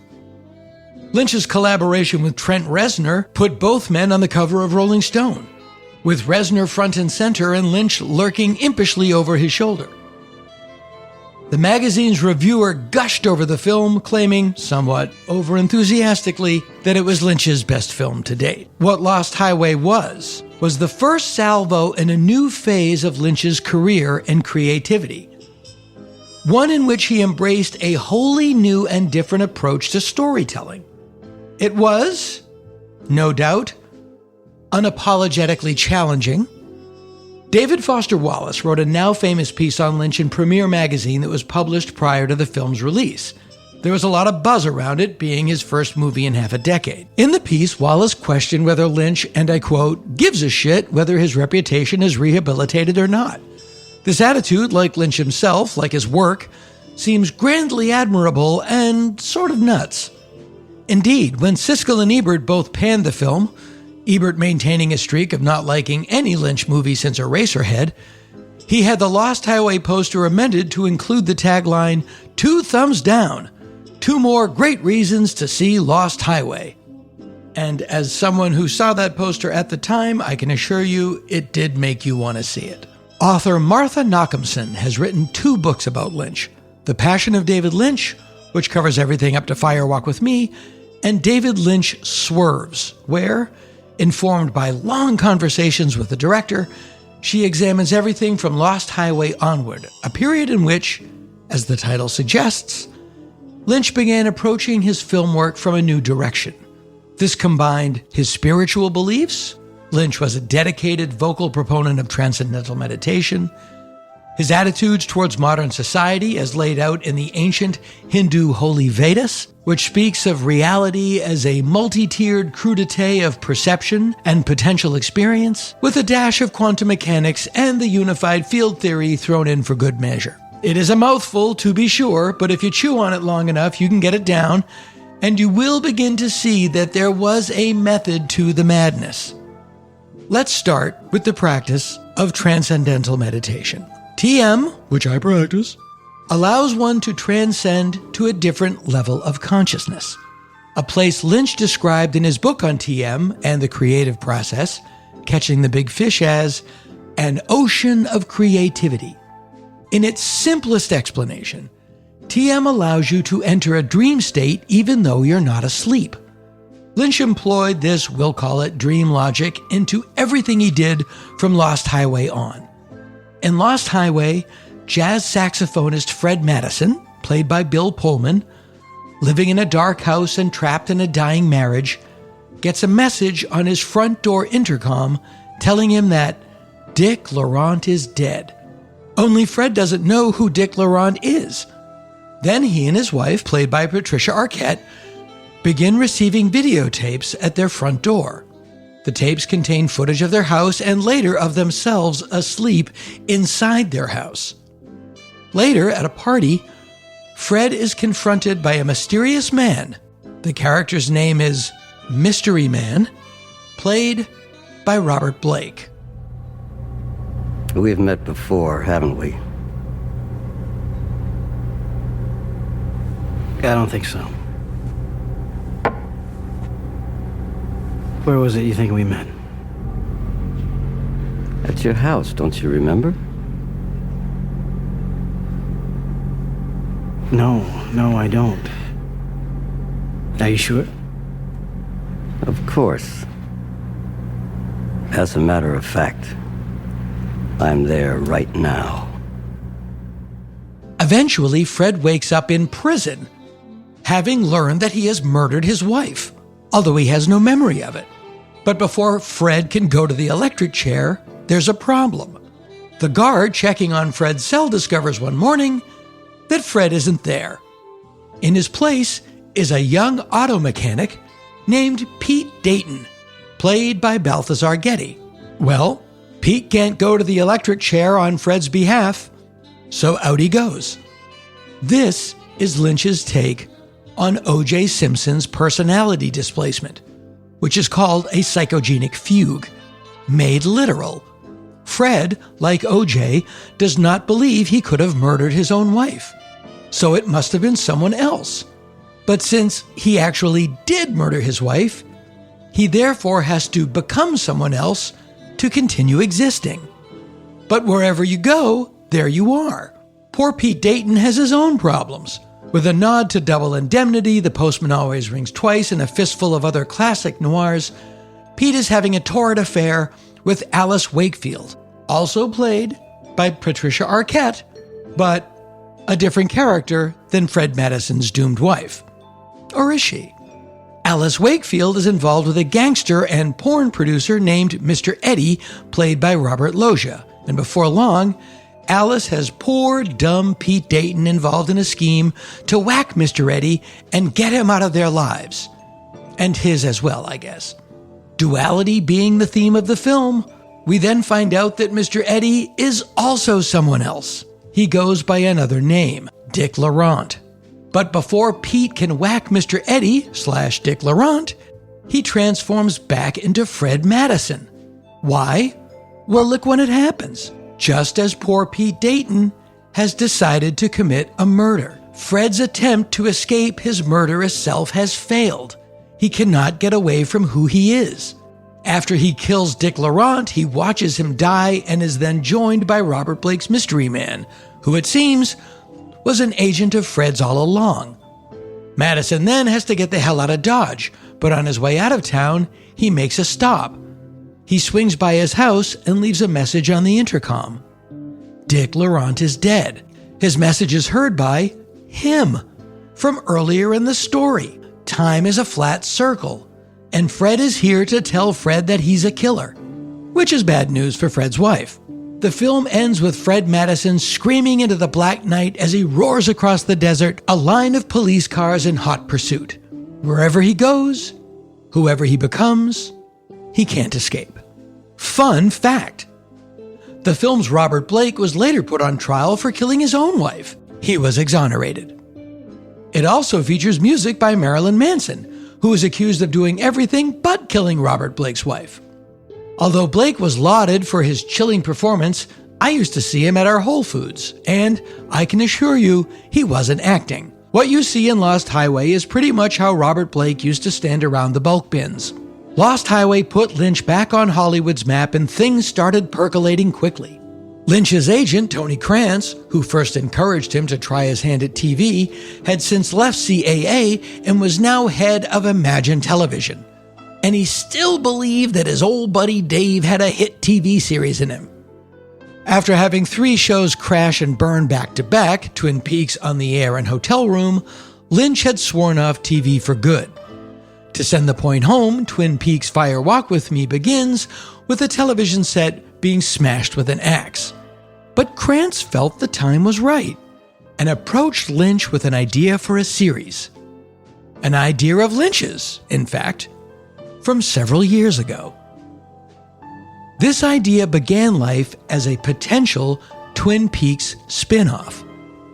In the heyday of the show's success, there was some talk of giving Sherilyn Fenn's Audrey Horne her own series, where she leaves Twin Peaks and moves to Hollywood to become an actress. Krantz and Lynch pitched the show to ABC in 1999, and it was picked up for a pilot. The show would not star Sherilyn Fenn and would not feature the character of Audrey Horne. Twin Peaks was, at this point, in Lynch's own words, dead as a doornail. But the idea was very much alive. An original story about a bright-eyed, homespun, freshly scrubbed young woman who moves to Hollywood to become a star. Not long after arriving, she meets another woman, a sullen, dark-eyed brunette, who is suffering amnesia following a violent car accident. The series would follow the adventures of these 2 women as they form an unlikely friendship. They are, after all, living opposites, as they seek to solve the murder of just who the hell one of them is. It had a cool, provocative title, Mulholland Drive. But before Lynch could write the pilot for Mulholland Drive, which he was going to do alone as he and Mark Frost had long ago dissolved their partnership, he had to go and do the most Lynchian thing he ever did. What was that, you ask? Well, Lynchian, thanks to David Foster Wallace, was by now a synonym for weird. So what could David Lynch do that people would consider weird? You know, what was weird for David Lynch? How about he make a G-rated movie for Disney? For the past couple of years, Lynch's partner Mary Sweeney, along with her producing partner Neil Edelstein, had been tracking the true story of a guy named Alvin Straight. Alvin Straight was the quintessential middle American dude. He was a veteran of World War II and the Korean War, where he served in the infantry, After leaving the Army, he settled in Iowa. He fathered 7 children and worked as, and I quote his Wikipedia bio, a laborer. In 1994, Alvin's 80-year-old brother Henry suffered a stroke at his home in Blue River, Wisconsin, some 250 miles away. Alvin wanted to visit his brother, but he wasn't in the greatest shape himself. He was 73, he was suffering from emphysema, diabetes had done a number on his eyesight, so he no longer qualified for a driver's license. But Alvin wanted to see his brother, and he wanted to make the trip alone. So he did it on his lawnmower. The trip takes about 4.5 hours by car, but Alvin, moving at an average clip of about 5 miles an hour, managed to knock it out in about 6 weeks. It was far from uneventful, but to get the full story, you should really see the movie. The Straight Story had a limited release, but was a critical smash. If you have an ounce of humanity, it is impossible not to be moved by it. Even Roger Ebert loved it. Richard Farnsworth gave his final screen performance as Alvin Straight and was nominated for Best Actor. He was fighting cancer during the making of the film and is in great pain throughout. You can see it burning in his eyes in every frame. He carries the film effortlessly, a quiet, still, dignified presence. It is impossible to take your eyes off him. Now, you might ask, I just gassed on and on about how David Lynch had embarked on a new plane of storytelling, the psycho time loop multiple identity labyrinth that is Lost Highway being the prime example. So how, you might ask, does The Straight Story fit in? It does. The Straight Story is Lost Highway's opposite. Duality has always been key to David Lynch's work. John Merrick, a man so disfigured he is named the Elephant Man, is the most human character in his story. Laura Palmer, prom queen by day, trick-turning drug addict by night. The good Dale Cooper, trapped in the Black Lodge, and the evil Dale Cooper, out running amok. And then along comes Alvin Straight. Lost Highway ends where it begins, a circular trip through one man's never-ending self-inflicted torture. The Straight Story, by contrast, tells the simplest story imaginable. A man has to get from point A to point B. The end. He wants to see his brother, and at the movie's conclusion, he does. The story is a straight line across the plains of the Midwest. The title tells us what it is: a straight story. Lynch wrote and shot the Mulholland Drive TV pilot while The Straight Story was still in post-production. For the 2 leads, he chose a relatively unknown actress named Naomi Watts to play Betty Elms, the bright-eyed, blonde-haired, freshly scrubbed ingenue fresh off the bus in the big city. Watts was, and still is, a British-born actress who lived in Australia before coming to the U.S. She happened to be Nicole Kidman's best friend, but had been in L.A. for nearly 10 years knocking on doors with little to show for it, while her buddy Nicole married Tom Cruise and became a global super-duper star.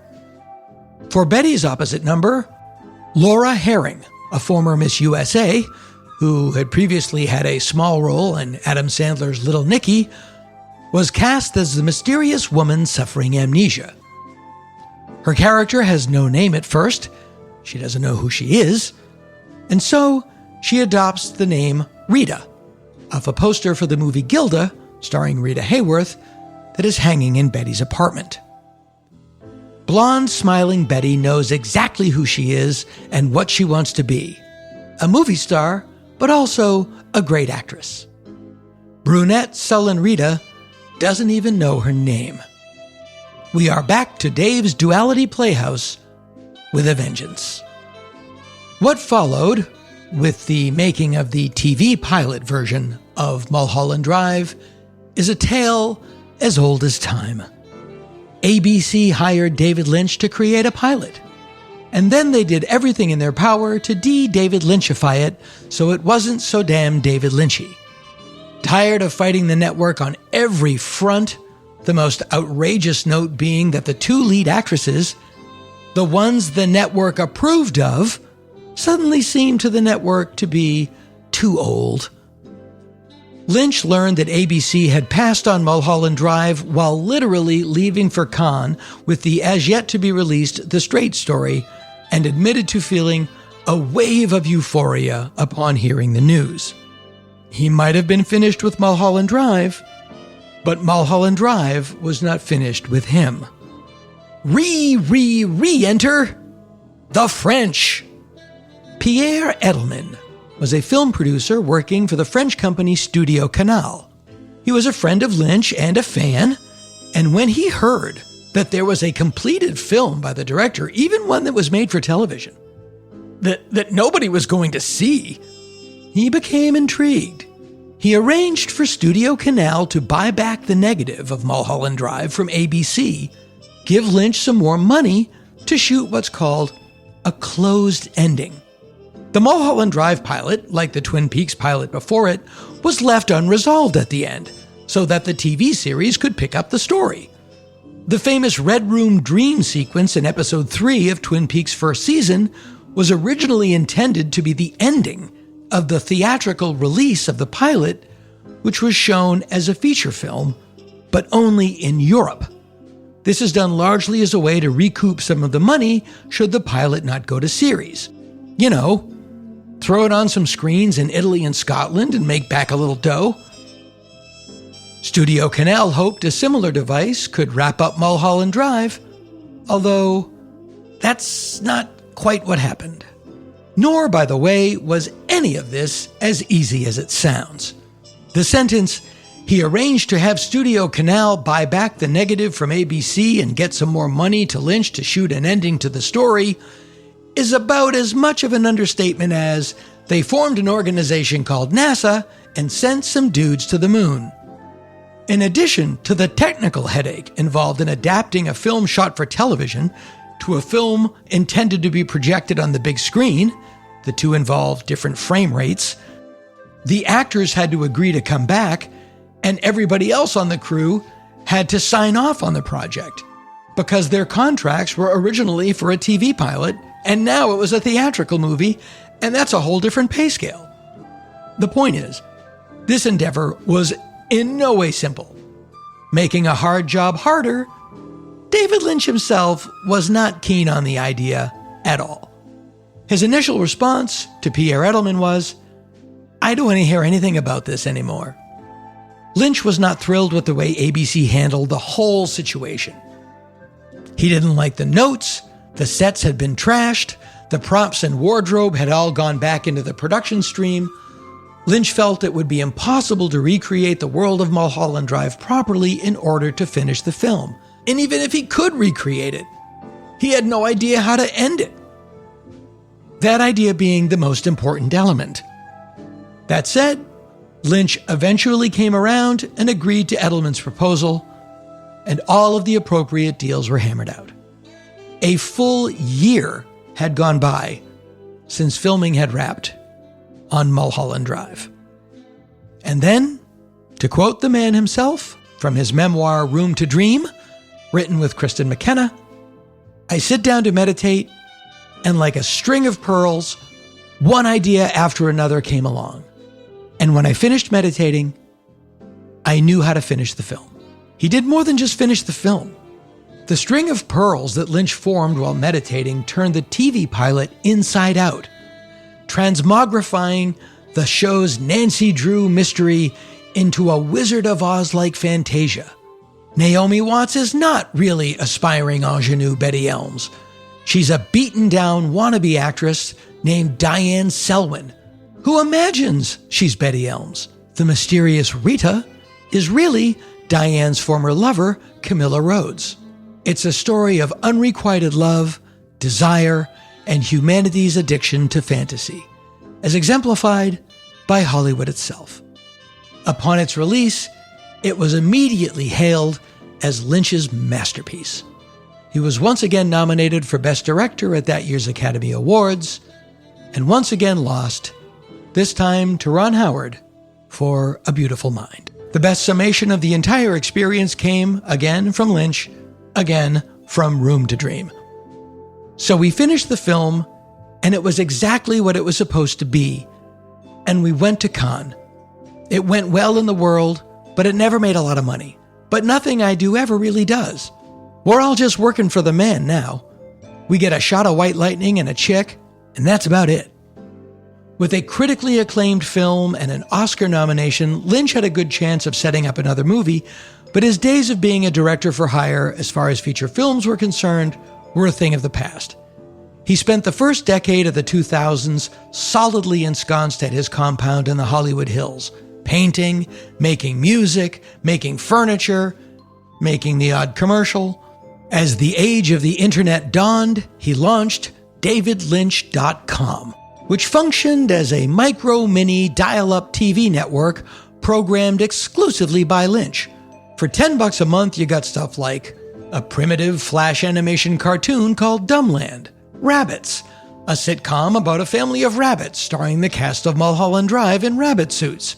And yes, that really is Naomi Watts and Laura Herring in the suits. Music, photos, paintings. One of my favorite things was a 5-minute short called Dead Mouse with Ants, which shows exactly what it describes. But you can't say it's not fascinating. The site was run out of his home studio, as was all the music. He was getting closer and closer to his dream of living what he called the art life. In his words, the art life is a great life. It's coffee and cigarettes, maybe some red wine. It's catching ideas and translating them to one medium or another. In the world of painting, it's getting deep into that world and just getting lost in there. It's just a dream. I always loved to paint and draw. I felt like this was the life of a painter. Whatever he did, paintings, sculpture, songs, an internet sitcom starring rabbits, he approached it the way a painter approaches a painting. It came from his imagination and was done on his terms. He certainly was not doing it for money. He could have made a fortune for himself if he just took some gigs, and he was offered them. American Beauty, The Ring, on and on. But he wanted to be in his studio, following his muse. One morning, in 2005, he was walking outside his home and bumped into Laura Dern, who had starred in Blue Velvet and Wild at Heart. They hadn't seen each other in a while, and as it turns out, Dern was now Lynch's neighbor. As they caught up, she casually said, "We should do something." Something turned out to be a 14-page monologue that Lynch wrote for Dern that he shot on a little digital video camera. Just another one of David's little experiments, filmed in 4 hours in his painting studio. But when they were done, David caught another idea, saying to Dern, "What if this is a movie?" That movie became 2006's Inland Empire, a 3-hour experimental dream logic psychological thriller starring Dern, Justin Theroux, Jeremy Irons, Grace Zabriskie, and a host of others. Shot completely on digital video in Los Angeles and Poland. The film followed the trajectory of Lynch's artistic evolution. He worked without a finished script. He did rely on a scene-by-scene outline, but the freedom of digital video allowed him to make the film the way a painter paints. He was handling the directing as well as, more or less, the cinematography, editing, and sound design. If he had an idea on the fly, he did it. It was run and gun, but he knew what he wanted. The only time the film ever ran into trouble with audiences was when they came expecting a linear story. To maintain the painting analogy, people came looking for landscapes and got surrealism instead. You might not like it, but you must, at the very least, judge it for what it is. The film, which does have a story, fared much better in Europe, where audiences were accustomed to challenging narrative styles. France's Cinema Bible Cahiers du Cinéma listed Inland Empire as the second best film of the year. It was listed as one of the films of the decade by Sight and Sound, and cited as one of the 10 most underrated movies of the decade by The Guardian. The biggest film in America that year was Pirates of the Caribbean, Dead Man's Chest. If he was disappointed by American audiences' perplexed reaction to Inland Empire, he certainly did not show it. He seemed completely free of expectation, happy to create. He released 2 musical albums the following year, Polish Night Music, an instrumental collaboration with Marek Zabrowski, and The Air is on Fire, an exhibition soundscape. In other words, an ambient soundtrack for an art exhibition with Dean Hurley. In 2011, he released Crazy Clown Time, his first honest-to-God solo record. Co-written and co-produced with Dean Hurley. If you like David Lynch, if you like his movies, if you like his soundtracks, you will like his other albums.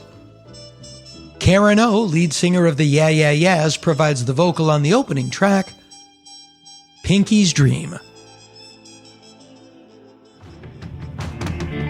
Pinky's Dodge, going fast away.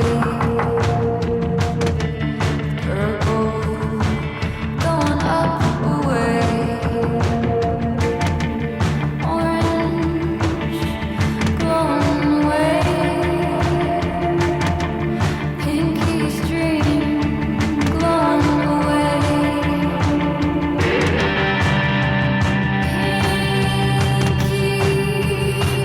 What do you see?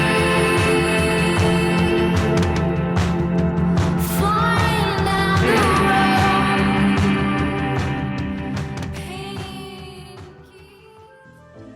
At the end of 2011, just after Christmas, Lynch got a call from an old pal, Twin Peaks co-creator Mark Frost, and the 2 men went out to lunch at Musso and Frank's. Frost pointed out something interesting. The last time we saw Dale Cooper and Laura Palmer, the good Dale Cooper was trapped in the Red Room, and Palmer says to him,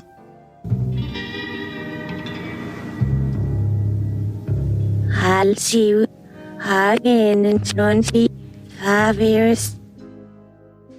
That 25-year deadline was coming up, and the 2 men began a serious discussion about how to properly return to that mysterious town in the Pacific Northwest.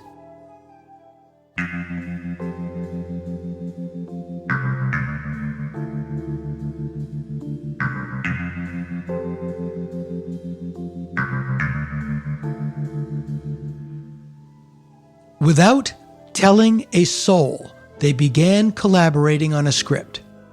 They took their time. It was well over a year just figuring out how to go about it. One thing that Twin Peaks: The Return, its eventual title, makes clear is that while they did want to go back to Twin Peaks, they did not want to go back to 1990.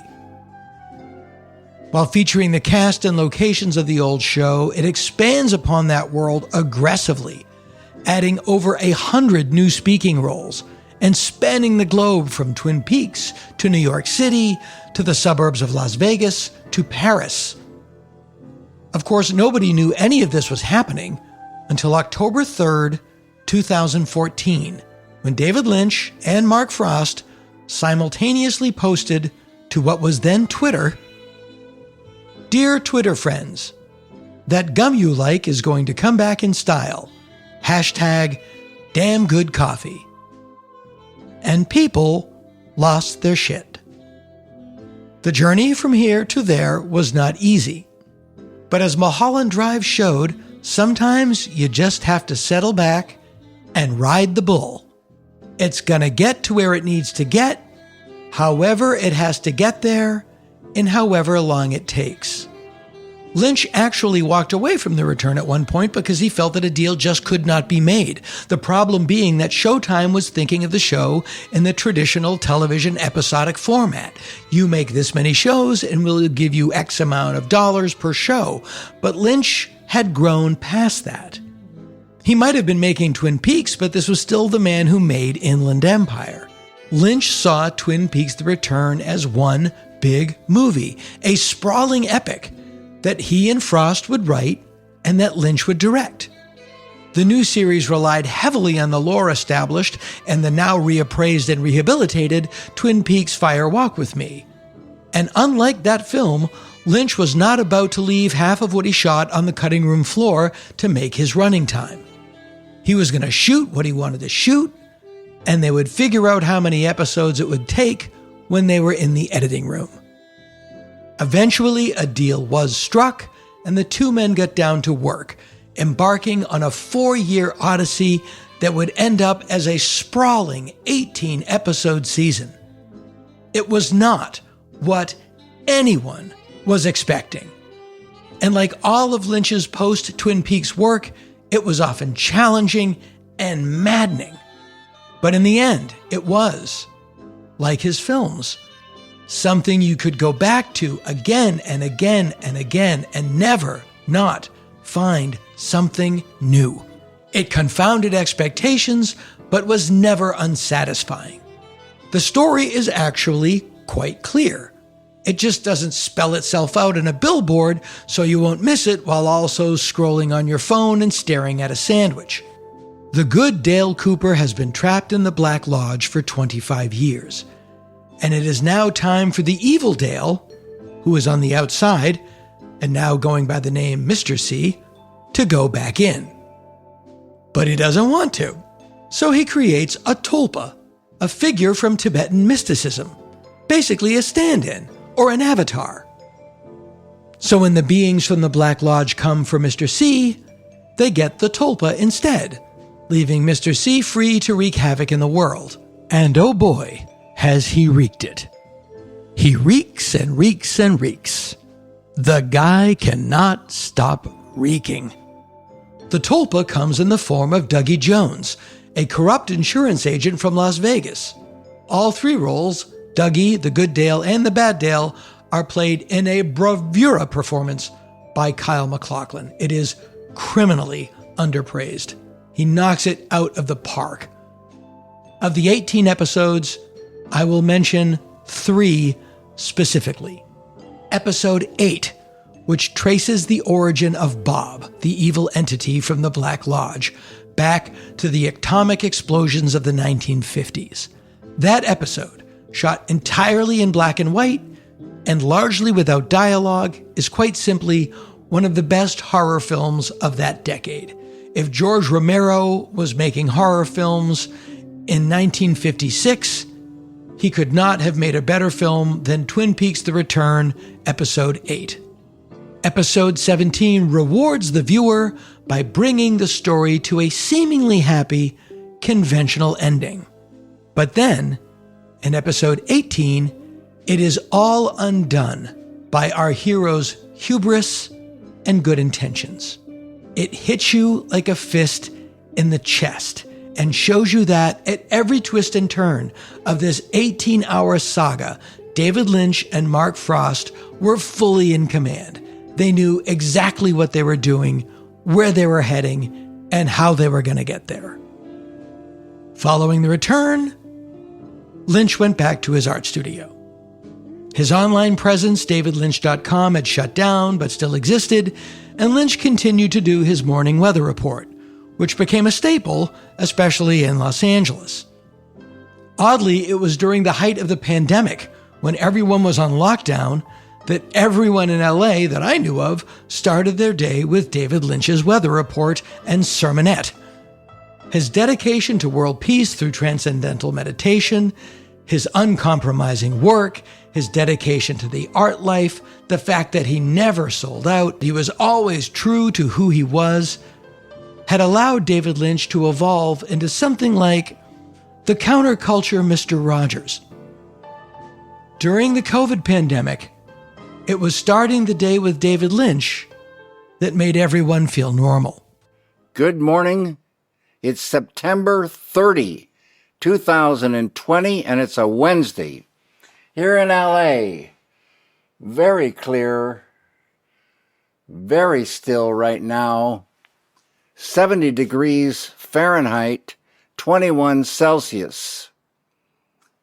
Okay, this is what I've heard and I'll relay to you. The thorns on the rose bush right now are big, and there are many of them, and they're sharp. These are the poisonous thorns of negativity. But the rose is so much bigger. It's huge and beautiful. This is the rose of positivity. And this is the rose of our future. And it is huge and it is beautiful. Right now, the thorns of negativity are making their last desperate stand. But soon they're going to wither and fall away. They're going to rot and disappear. So don't despair. Great times are coming for the United States and for the whole world family. Should be going up to around 98 degrees Fahrenheit this afternoon, 37 Celsius, and we should be enjoying, once again, along with the toasty heat, those beautiful blue skies and golden sunshine. Everyone, have a great day. In the September 2024 issue of Sight and Sound magazine, in an interview primarily aimed at promoting his new album, Cellophane Memories, that he had recorded with singer Krista Bell, Lynch was asked if, after the long isolation of COVID, the idea of going back onto a film set felt daunting. He remarked, almost casually, "No, I'll tell you, I've gotten emphysema from smoking for so long of a time, and so I'm homebound, whether I like it or not. I can't go out, and I can only walk a short distance before I'm out of oxygen." In a follow-up article in People, Lynch proclaimed that he could barely walk across a room. Everybody thought David Lynch had retired and was dying. And so he took to Twitter to clarify. On August 5th, 2024, he posted, "Ladies and gentlemen, yes, I have emphysema from many years of smoking. I have to say that I enjoyed smoking very much, and I do love tobacco, the smell of it, lighting cigarettes on fire, smoking them. But there is a price to pay for this enjoyment, and the price for me is emphysema. I have now quit smoking for over 2 years. Recently, I had many tests, and the good news is that I am in excellent shape, except for the emphysema. I am filled with happiness, and I will never retire. And I want you all to know that I really appreciate your concern. Love, David." Only David Lynch could make a warning that cigarettes will kill you sound like a commercial for how great they are. Sadly, not half a year later, in January of 2025, a combination of extreme drought conditions, unseasonably high heat, a massive windstorm, and an aging power grid caused a series of wildfires to ravage Los Angeles. In extreme high winds, older power lines and electric transformers spark and even explode, dropping flames onto the bone-dry forest floor. The resulting fire is then whipped up by the high winds, spreading like, you get it. The Palisades Fire, which began on January 7th, 2025, leveled what was known as the Pacific Palisades. The Eaton Fire, which began the same day, ravaged the city of Altadena. The Hearst Fire burned a swath north through Sylmar. If you were in one of the areas that was not on fire, you had your bags packed by the door waiting for the evacuation order. And if you went outside without a mask, you would be coughing your guts out inside of about a minute. On January 8th, a fire erupted right smack dab in the center of the Hollywood Hills, the Runyon Fire. The only fire that investigators feel relatively sure was actually arson. That burned 60 acres just north of Hollywood Boulevard. I had to evacuate, and so did David Lynch. By all accounts, he was not happy having to leave his home. The hustle and the bustle of evacuation and relocation put a heavy strain on his fragile health. And on January 16th, while meditating, David Lynch passed from this life. People all over the world mourned his death, but in LA, where he was such a presence, it was a huge blow. And now David Lynch was gone. The Bob's Big Boy in Toluca Lake, where Lynch famously went every day for coffee and a milkshake, became an impromptu meeting place for people who wanted to feel some sort of connection. The statue of Bob out front became a fittingly weird shrine. It still is.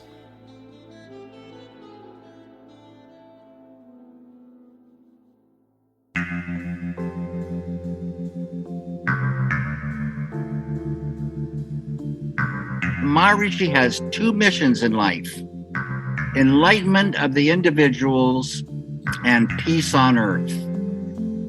The whole secret is that field within.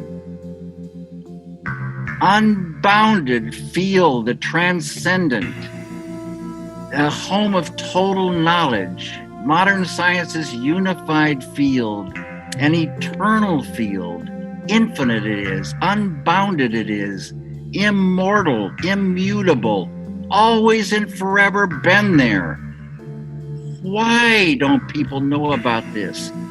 Why aren't people learning to transcend every day and experiencing this?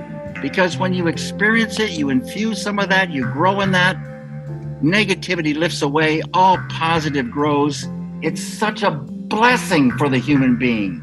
So many problems in this world. This solves the problems. It's an ocean of solutions within us. People get happy. They don't want to kill each other. The key to peace on earth is there. It's just unbelievable. This has got to happen, and it's got to happen soon. Look at the world we live in now.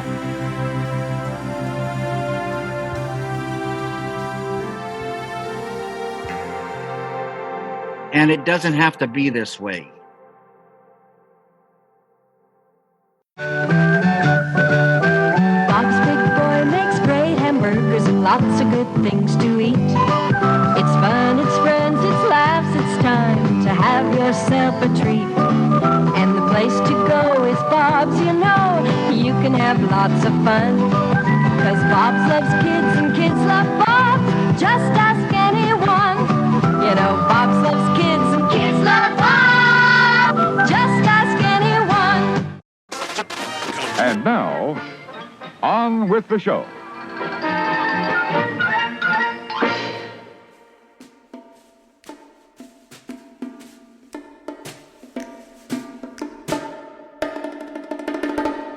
It is a warm, sunny, sun-dappled day high atop the Mulholland Drive view shelf in the People's Republic of California, in the former United States. My guest today comes to us all the way from Italy via the blessings of science and technology. Alexandra Serros has a new book out called Ida Lupino, Forgotten Auteur. I've spoken about Ida Lupino before in this podcast. Underrated, underappreciated actress, and one of the first female directors in Hollywood. It's a shame she's not more known. Hopefully that will change. Please welcome to our microphone, Alexandra Serros. Thank you, Dana. Nice to be here. How did you come about to write this book? What inspired you to write this book? And it was a poster, and it said outrage. And I saw it, and I was in graduate school. I was getting my PhD at UCLA in media studies. And I thought, this is so interesting. What is this? And then it said directed by Lupino. And then I realized it was about rape in 1952. when the production code still existed. And I thought, how did she do this? So I started getting interested in her and kind of created a methodology and did my dissertation. And then when it was over, my committee said, you have to write the book. I went, what book? They said, you have to write a book about Lupino. You have to do your dissertation. I said, my dissertation, nobody's going to read that. So basically I did it, but I had to start all over again.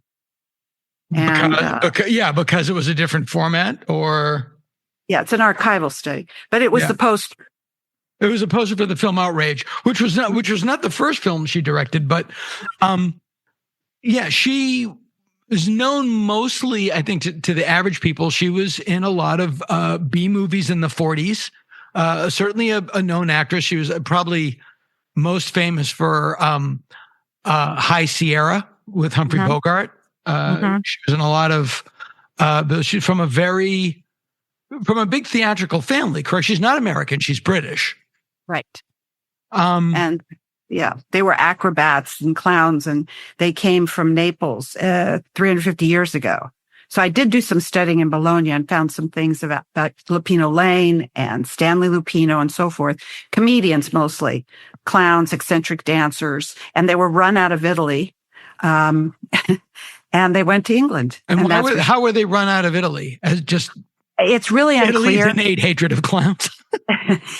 I'm innately frightened of. You're in good company. They say for political reasons. His name was Giorgio with 2 G's in there. Lupino. Maybe he was trying to get money in the piazza or something. Right. And run out. Yeah. Wow. She came to America, and what is really fascinating that you go into in the book is she was clearly incredibly intelligent woman, didn't want to be an actress, wanted to be a writer. And it's one of these people like, well, I don't want to be an actress, but I guess and then they become a movie star. She was by definition a movie star, but it's not what she really wanted to do. Well, she was exhausted by the noir stereotype. Right. And they kept stereotyping. She didn't ever want to be stereotyped. And that's important because that's part of her character. She wanted to be stereotyped as a feminist or a non-feminist. She didn't want to be stereotyped as, just doing the certain kinds of stories. She was, she ran the gamut for genre. Yeah, she didn't want to be stereotyped as an actress or in her career. She wore a lot of hats, as they say, which was not common at the time. What I found really fascinating about the story is now we're talking about the early 40s. She was aware of how men viewed a woman moving into their realm of expertise. Mm-hmm. And she said that I sometimes would ask questions that I already knew the answer to, so men would feel comfortable. Can you go into that a little bit? Because I find it's really fascinating, and it's the kind of thing that a guy would never think about. Right. Well, she was more a product of her time than of her sex. And so she had to behave that way because women were just not allowed to get behind the camera. And so she had to constantly prove herself. And she had to, here she is working in a totally masculine area and being called an anti-feminist. Would any TV directors today be called anti-feminists? I don't think so. But she was called that. But at the same time, the men were like, in the studios and various places, you've got to feminize yourself. So because she could write, they made her write articles about herself, like how to landscape my garden and my cream sauce. And it's in a Dinah Shore cookbook, and how to set a Thanksgiving table. And this stuff, kind of annoyed her, but it was really easy for her to do. And she figured if that's all I have to do to work, fine. She also didn't care about an archive. She just wanted to work, which is something I really kind of liked about her, because she wasn't about what, her legacy. Consequently, she didn't have a legacy. And so it's important that she be recovered for the 5th time. Yeah, that's really well put, that she didn't, it's not that she didn't, let's say today we would say brand. She didn't brand herself. She went out of her way to not brand herself. Right. She was constantly rebranding herself. Yeah. There's a great quote in the book. I want to read it about the danger of that or the benefit of that. You quote a man named Richard Dyer. Dyer. Movie stars matter, but when they become commodities, they can lose control of how they are perceived, not only by their audiences, but also within the industry. Constant rebranding likely played a role in causing Marilyn Monroe, Orson Welles, and even Marlon Brando to disappear into unstable personas. As Francis Coppola famously said, as soon as you become that big, you get absorbed. And Ida Lupino's answer was to rebrand herself strategically by revising her image whenever her work in the industry changes. She was a chameleon, but then she had to also not stand out. It's like, not only could she write, produce, direct, and act in the 40s, but she knew that she had to be seen basically not doing it. That's right. So that's why she ultimately became Mother, called herself Mother, because Mother is both intimidating, but also nurturing. So who's gonna go up against Mother? Right. Who's gonna, so that was kind of her thing. And her director chair often said Mother on it.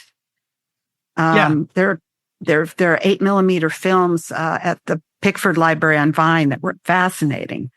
And you saw that. And, that she kind of stayed with that, because that seemed to work for a while and kept her head down. And really all she wanted to do was work. Yeah. And she was this was in the studio system. She was a Warner Brothers contract player. Jack Warner, I would say Jack Warner was a famous tyrant, but they were all famous tyrants. Yeah. all of the guys that ran those studios were lunatics. She called herself the poor man's Bette Davis because she said she often took a lot of parts that Bette Davis turned down, but also, like Bette Davis, she bumped up against Jack Warner a lot by turning stuff down, which was, to put it bluntly, frowned upon. You weren't supposed to really have an opinion or a vested interest in what roles you took. But that's what led her into creating her own company. Mm-hmm. Yeah, the Filmmakers with 1M. Oh, that's true. That's true. People always ask me, why? I said, I don't know. Maybe it's more hand sewn that way. Maybe it's more handmade. Maybe it stood out. It was different. It was, it was a logo sort of, a title. But yeah, she did that. And luckily Howard Hughes stepped in and he financed Outrage, Art Fast and Beautiful, and The Hitchhiker.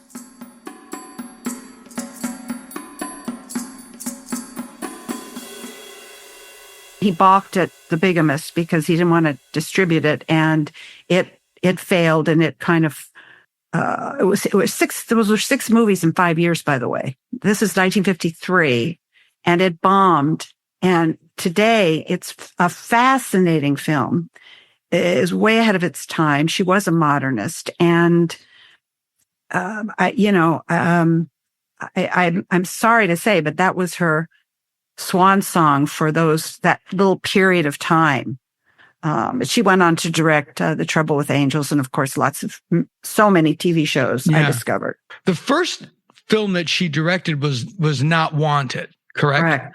But there was a movie before that she directed uncredited, and that sort of is what got her foot in the door Can you expand on that story a little bit? Because it's Not Wanted. She was not credited. Oh, it was not Wanted was the film that was. Because okay. Elmer Clifton was hired and then had a heart attack 72 hours in. So she saw that she had a chance and she took it. Now she says, oh, I had written it. I understood it. We were producing it. I had to direct it. But there were other directors around that would work for a price.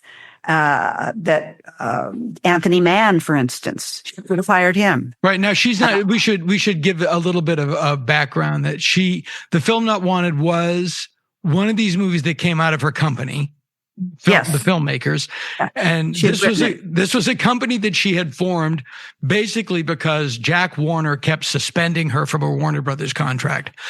So she's had that realization that a lot of people have quite wisely.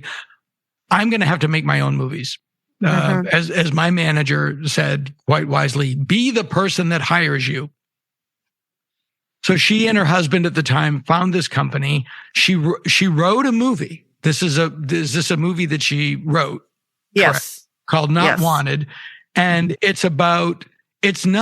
people assume that she made all these film noirs because she acted in them, but the films that she directed, with one glaring exception, which is probably the movie for which she's most known for directing, The Hitchhiker, which we'll get to. She did all of these sort of films with social commentary. And Not Wanted is from 1949, and it's about an unwanted pregnancy. And it's about a woman who has this pregnancy, has to take it to term, because of course there's no abortion, and then give it up. Right. And she was very interested in social realism. And she had met with Rossellini. He influenced her highly. And he said, why don't you guys in Hollywood ever make films about real people? So that struck her. And so they were all in that sort of vein, except for The Hitchhiker. She made that movie made a lot of money.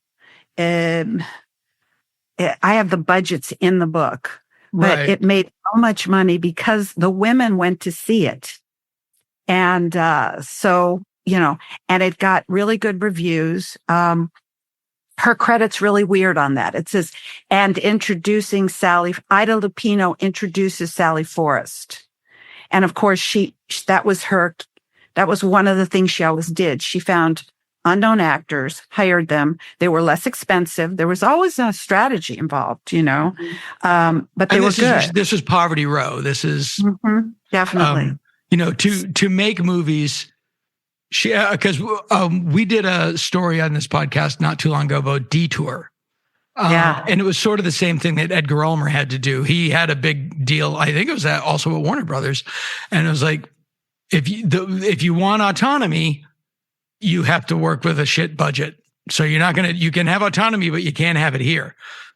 So all these people go to a Poverty Row, Republic, and all those studios along Gower Gulch, and they can do what they want as long as they keep a financial cap on the budget.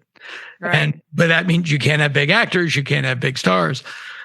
So that's what she did, and that allowed her to make a movie like Not Wanted, which I'm assuming a major studio like Warner Brothers wouldn't even do. No, it's too provocative. I think let's see, Not Wanted. I don't know. I think it was Kino Lorber maybe finally distributed it. Something, it's always very iffy in there because they had to find people and they're always looking for money. But I mean, one of the reasons that she stopped acting really was because if you turned down something at Warner Brothers, you couldn't work any other place. And that changed with the Olivia de Havilland changed that. She went to court and said, it's not fair. But at that time, she couldn't get other work. So she had to do radio. And Orson Welles also did radio between jobs. Right. So that's part of the reason. So yes, so she made Not Wanted in Bunker Hill downtown. She did a lot of docudramatic sequences in all of her films. That's one of them. It's the introductory shot. It's the opening shot. It's fantastic. And, Sally Forrest in the movie has sort of a mental illness. And Lupino's always working with the themes of mental illness, entrapment, young people in the foreground, adults in the background, redemption. Those are her themes. Very similar, by the way, to Nicholas Ray, who was the darling of Andrew Cyrus and all those, the pantheon of it was, because people always put her in the sort of Elmore Leonard drawer, but she was much closer to Nicholas Ray. This is a great quote about her from Martin Scorsese that sums up what you're saying. As a star, Lupino had no taste for glamour, and the same was true as a director. The story she told in Outrage, Never Fear, Hard, Fast, and Beautiful, The Bigamist, and The Hitchhiker were intimate, always set within a precise social milieu. She wanted to do pictures with poor, bewildered people, because that's what we are. Her heroines were young women with middle-class security that was shattered by trauma, an unwanted pregnancy, polio, rape, bigamy, parental abuse. There's a sense of pain, panic, and cruelty that colors every frame. Yeah, you're not going to get those movies made at Warner Brothers. You will probably not today either, some way. No. And so that not wanted. She could have taken a director's credit, but she didn't, correct? Nope, she didn't. She just said, and introduce Ida Lupino introducing Sally Forrest. And so the first movie that she directed with a credit was what? Was that Outrage? Not Wanted. No, where she was credited as the director. She was credited Never Fear. I meant Never Fear. Right. Yeah. And what is Never Fear? What is Never Fear about? Well, it's about polio. And I was around in the 50s, and our biggest fear where everybody went to bed was waking up either with the bomb or polio. So no one wanted to see that movie. It was way too near history. But she used the Dr. Dramatic sort of scenes, and she used the Cabot Center in Santa Monica, which was a real place where people who had polio and other ailments would go. It was about, again, entrapment, but this was about a woman's body being sort of deteriorating. Yeah. And she had polio, correct? Yeah. A small case of it, but she did have it. And what I read was that there was a widespread mini pandemic in Los Angeles of polio that was largely due to dirty swimming pools. Yes.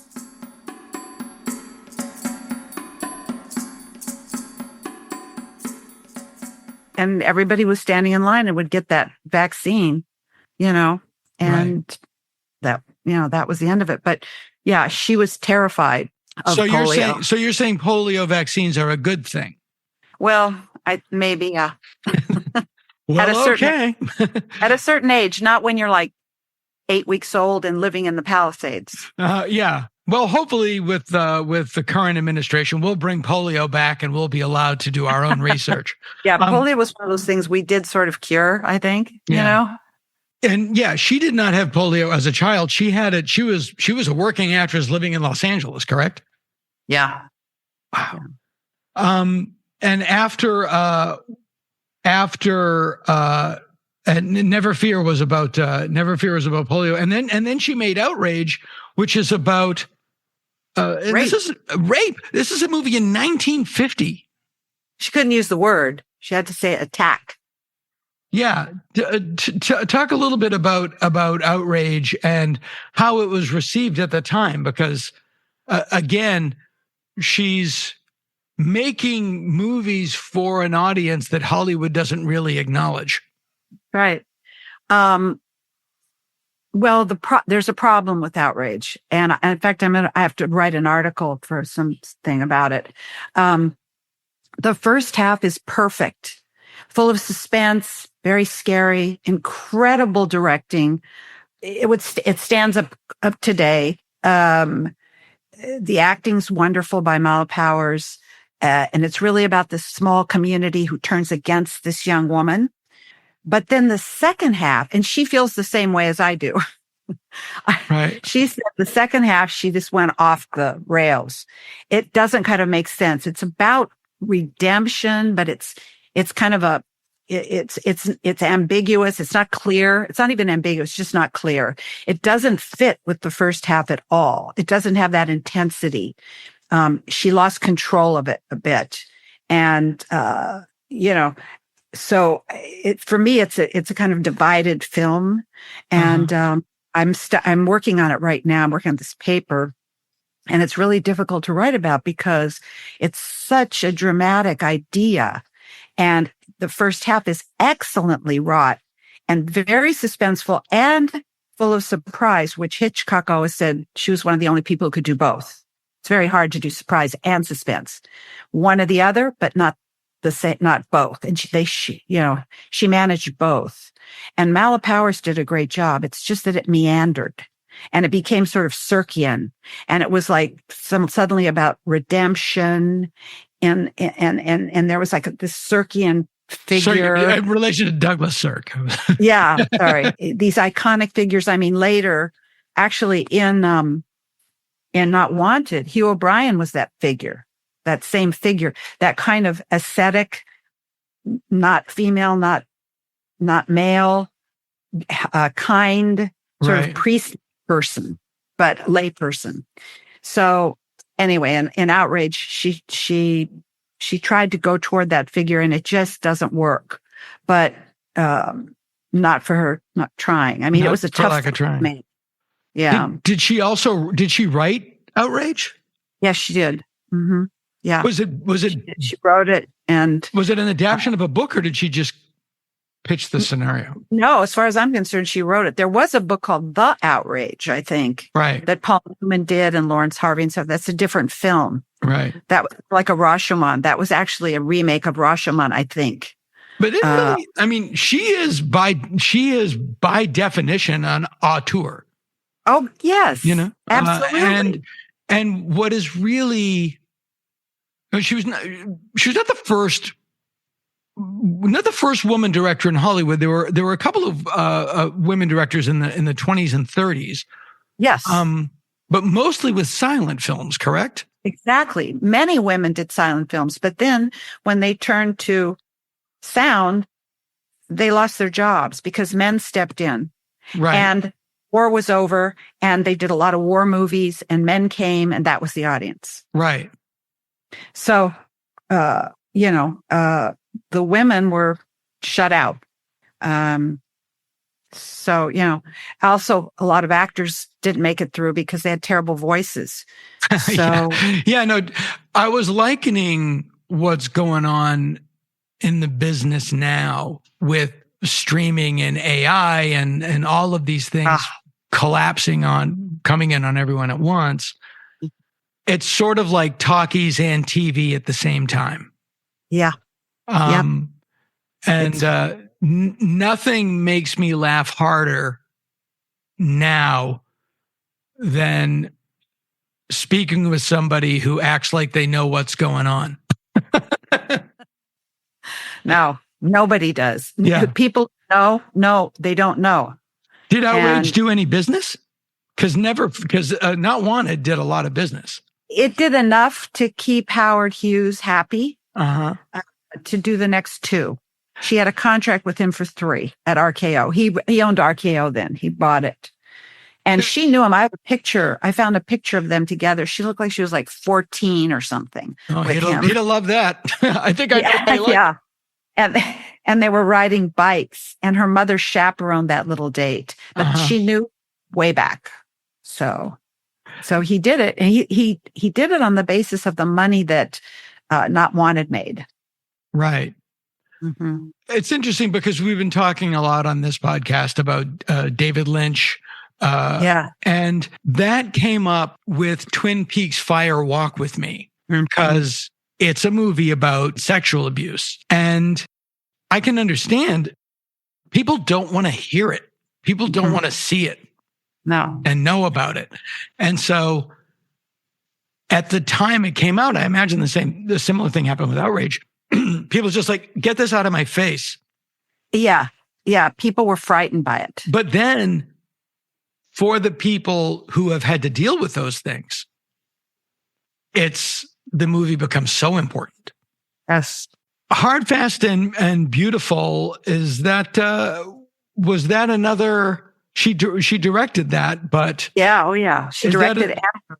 Was that another social story? Socially Definitely. relevant Again, story? the mother is trying to help the daughter not become like the mother after the war, not be stuck in the kitchen and get entrapment, not be stuck, just doing hard labor and not following their passions or whatever they want to do in life. And Sally Forrest again was in this movie and she was also in Never Fear because she can dance and she can move and she was a good athlete.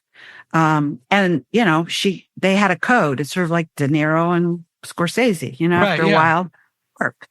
And, by the way, I had access to all of Sally Forrest's, archive, and I produced it, and her niece very graciously let UCLA have it. So it's there, in special collections at UCLA. If anybody wants to see pictures and things, they're fantastic. Like Ida Lupino, she never really had the lasting imprint that you would think she would have had. No, and she wanted to sort of get out of acting and get married. She married Milo Frank, William Morris agent, and kind of traveled all over the world and lived happily ever after. But Hard, Fast, and Beautiful, again, was about a mother trying to help her daughter. And this particular mother, she saw that her daughter could really play tennis. So she started sort of bribing some agents to get her on the circuit. And then once she was on the circuit, she had a chance to really show how good she was. And it's kind of like a stage mother.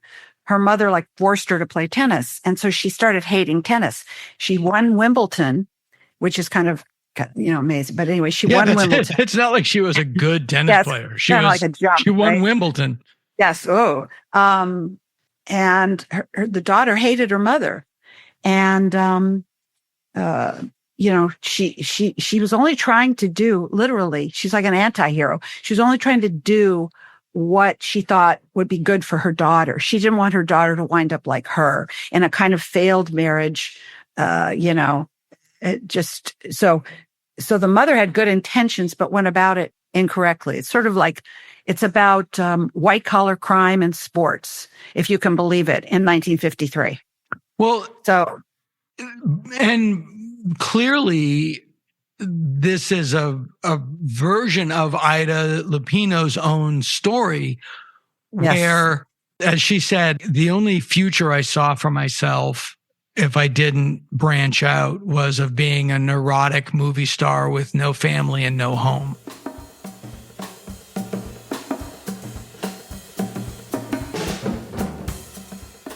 So aware of that, she went into areas of the business where women were not normally present.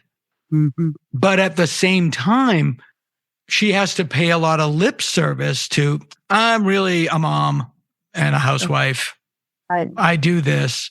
Right. But so it's almost like a triple blind. Like, I know this isn't good for me. I'm not going to do it, but I'm going to pretend like I'm going to do it. And that will allow me to tell the stories about how it's not good for me. Right.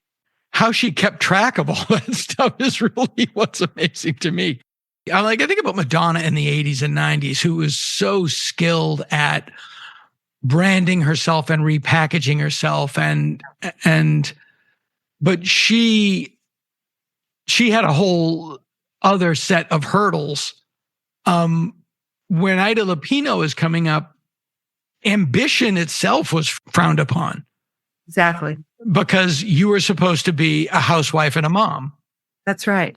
And that's what, it's what the critics kind of got wrong. The first wave of critics got wrong about her was that calling her this anti-feminist, because sometimes people at the end would get married. Sally Forrest gets married to some guy, gives the Wimbledon trophy to her mother. The last shot, of course, is great because it's Lupino. Her mother standing alone in Wimbledon with this trophy, alone. Hates her. She has a failed marriage, but she's got the trophy. But they thought that the protagonist was Sally. No, the protagonist is the mother. She's an anti-hero, but she's a protagonist. She has the arc. She has the character arc. So I don't understand why they kept getting her wrong on that. But, she wasn't promoting marriage. She believed in marriage. She was married, but she also had friends who were gay and who were whatever. I mean, she didn't, it was just her. It's just what she liked for herself. But I really think the critics were pretty hard on her, and I don't think they would have been that hard on a woman. I mean, on a man. Right. And so she's also, Ida Lupino is also acting in these movies as well. She's acting in other movies too. For the production she's to make money. Yeah, she's acting on movies and in radio. Right. Again, she has a very modern career in the sense of you need 11 jobs to survive. But yeah, in her film The Bigamist, she directed it and is also the lead, correct? Yes. She didn't want to do that, but the actress who is now with her husband, because she divorced Collier Young in the middle of all this, but they still worked together. They were really good together. And he married Olivia de Havilland's sister. God, I'm dropping her name for some reason. Yeah, it's not it's not the same last name. It's no, it's not. I can't think of her name. But anyway, she said, I don't want to be in this unless you're going to be in it, Ida. You have to be in it too. And it's like she didn't want to be the big gorilla. Right. So Ida said, okay, I'll do it. But she was very concerned. George Discount was the cinematographer, and she was very concerned about how she looked because she couldn't tell because she can't direct herself. So she would really use him as a sounding board. How was I? Was this good or this bad? But I thought she was great. She's a very subtle actress for the time. Much more subtle. She gives very modern performances in films that are certainly not theatrically stagey, but of their time in terms of pre-method acting. Right. Yeah. And she uses, again, the docudramatic element of the bus going through Hollywood, looking at Hollywood stars' homes. I mean, it's so funny and she has this sardonic sense of humor that comes up often in her films in various places. If you want to look at it, if you don't, it's just there. It's the Hollywood bus looking at houses. And she has this great little exchange with Eddie O'Brien. They were great friends. And, it's really stands up. There's a tiny monograph for your listeners that are interested, called The Bigamist from BFI, British Film. And it's written by Amelie Hasty. And it's such a perfect, it's a small book, but it's perfect. And it's about the bigamist. If anybody's interested, it's almost like a little treasure. Yeah, the story of the bigamist. I'm reading from your book now. Yes.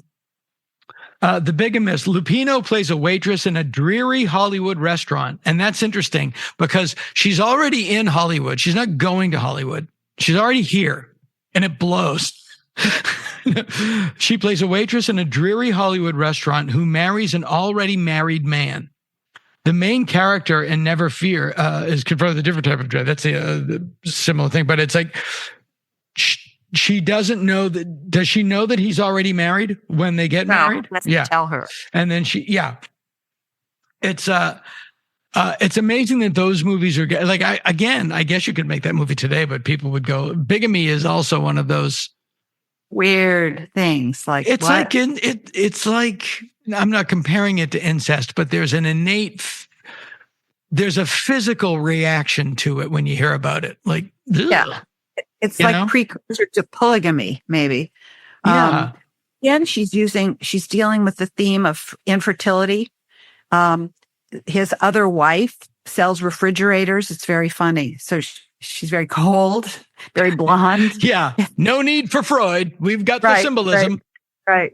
So she can't have babies, but Lupino can have a baby. So it's again about having a child, wanting a child, not being able to have a child, infertility, being trapped in your body again, in another way. And her themes are quite consistent in these movies. Yeah, and throughout. there is a very Nicholas Ray, Douglas Sirk. Oh yeah. Approach, and yet the movie for which she is the most famous in terms of directing is the movie that is the least like the rest of her output, which is The Hitchhiker. Right. Well, it's still about entrapment. And the women, I really think that the women in the movie, the wives of these two guys, are sort of a ghostly presence all the way through the film. Yeah, because they're not in the movie per se, but their presence is felt. They're discussed. They're talked about. Even there's a monologue by Bill Tallman, who is the hitchhiker, who is the criminal, the killer. That's another thing. She's writing about serial killers. Yeah. For people who aren't familiar with the plot, because it's interesting.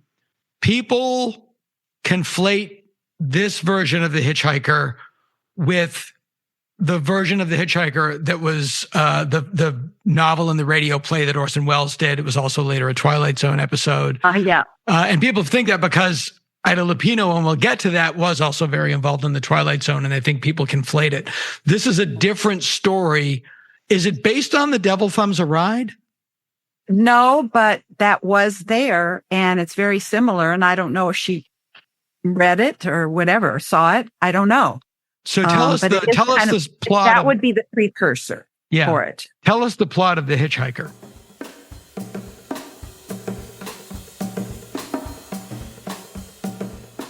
Well, it's these two guys. They want to go off on a little vacation away from their families together, like the old days. And one of the guys, Eddie O'Brien, is a little more loose.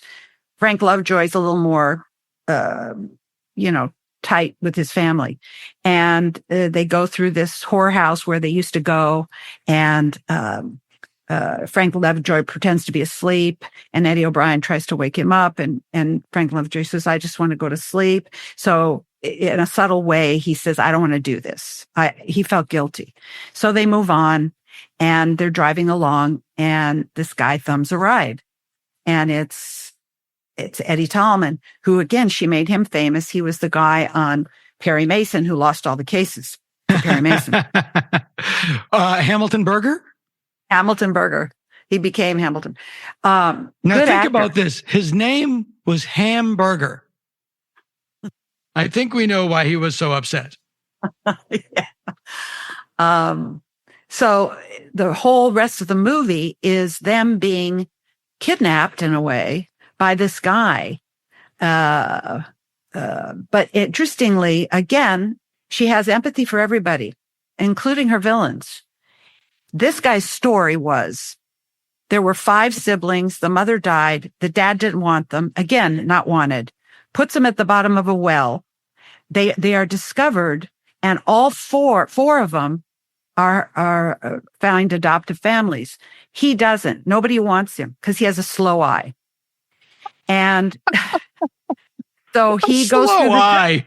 Yeah. So he goes through the system, right? Juvie, jail, more. And so he's a real lunatic. He's psychotic.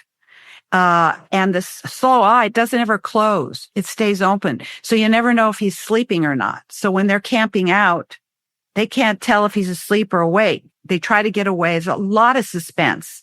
A lot of times when they try to get away, or he pits them against each other with guns, it's very scary, and it works today. And people were frightened, but it made a lot of money. It was a big seller. It was her best film. It was her penultimate film. And she felt it was her best film because it was all of a piece. Musaraka was fantastic. He's a cinematographer, and was the DP for the original Cat People with Val Lewton. Val Lewton, yeah. Yeah. And so, he was great. And by the way, her cinematographers were all really great because they really knew she knew what she was doing. And that's a sign. Okay. It's like the guy, Archie Stout. He worked for John Ford. I think he did All Quiet on the Western Front or something. He thought she was best he's ever known for lenses. She knew about lenses because she had been an actress, and she watched what lenses they used and what was the reason for it. She also was such a good actress that, you have these guys in the desert. Okay. That can get really boring. You just keep going through desert.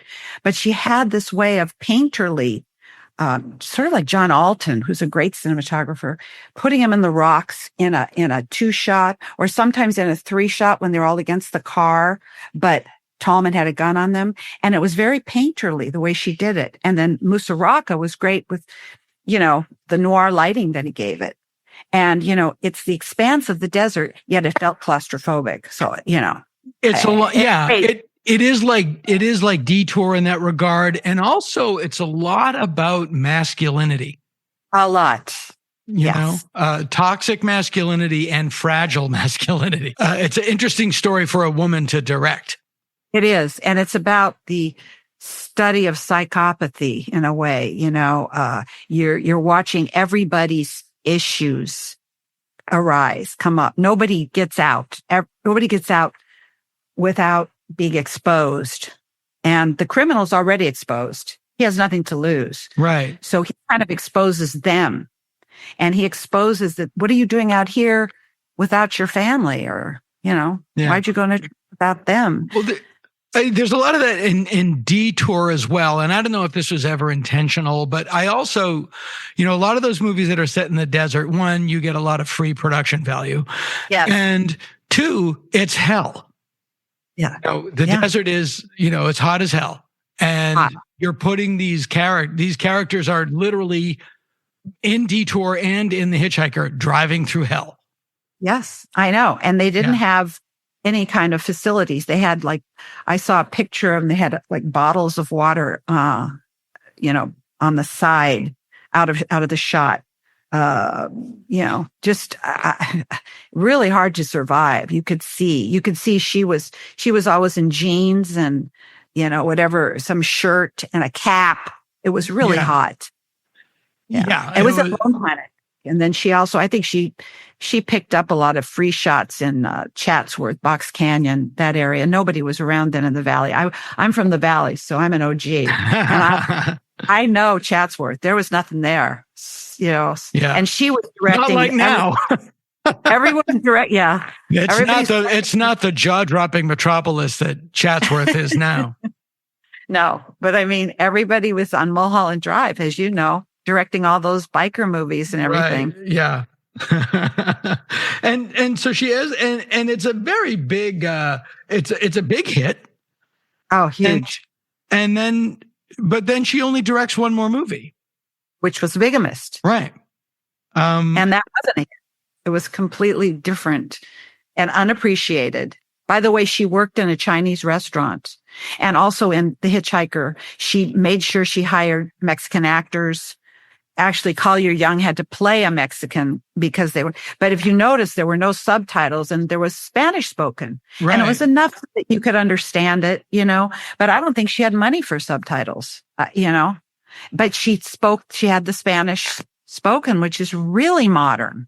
Yeah. Instead of guy with a Spanish accent, No, yeah. She's so ahead of her time.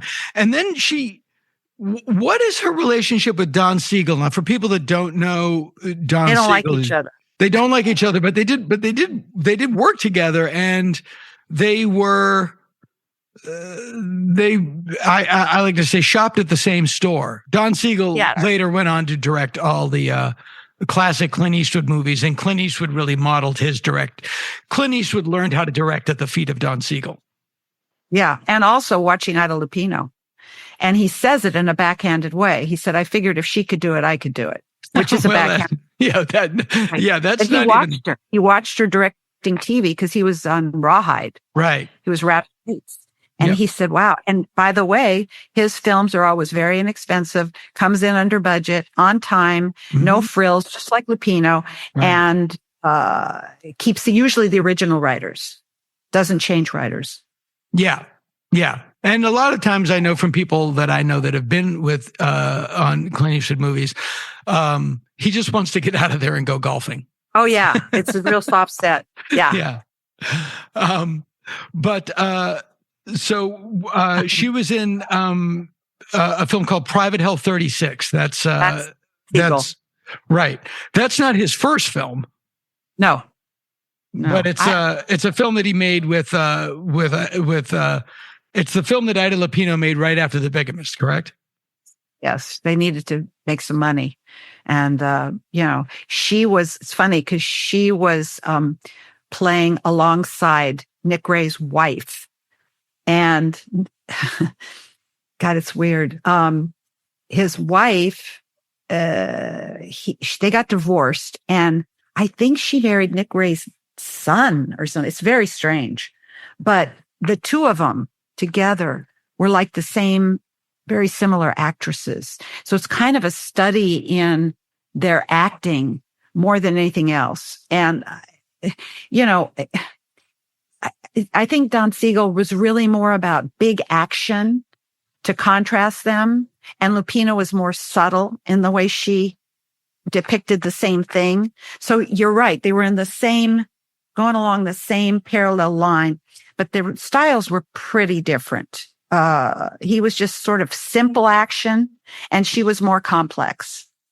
So did she, after The Bigamist, she returned to acting, and then she also pivoted to television and became quite prolific directing in television. Yes. And, this whole auteur thing that Andrew Sarah started, it was his pantheon, and he made the decisions. And he thought, she was a great actress, but when she stepped behind the camera, she wasn't any good. So he was wrong. Clearly. Yeah, totally. And even his wife, I like her work, but she didn't like her either. I don't even think they saw all her films. But and sometimes you couldn't see, you had to criticize or review a film without seeing it. If you can understand, I don't understand how that works, but she worked with some really big actresses. I mean, Claire Trevor did Hard, Fast, and Beautiful for her. She was a big actress, didn't need to do that, but she obviously thought the script was great and it was a great part. Claire Trevor also did a TV show for her, and the Alfred Hitchcock Presents. And then Jenna Rollins worked with her and loved her and thought she was a great director. So, she was just really, really well known.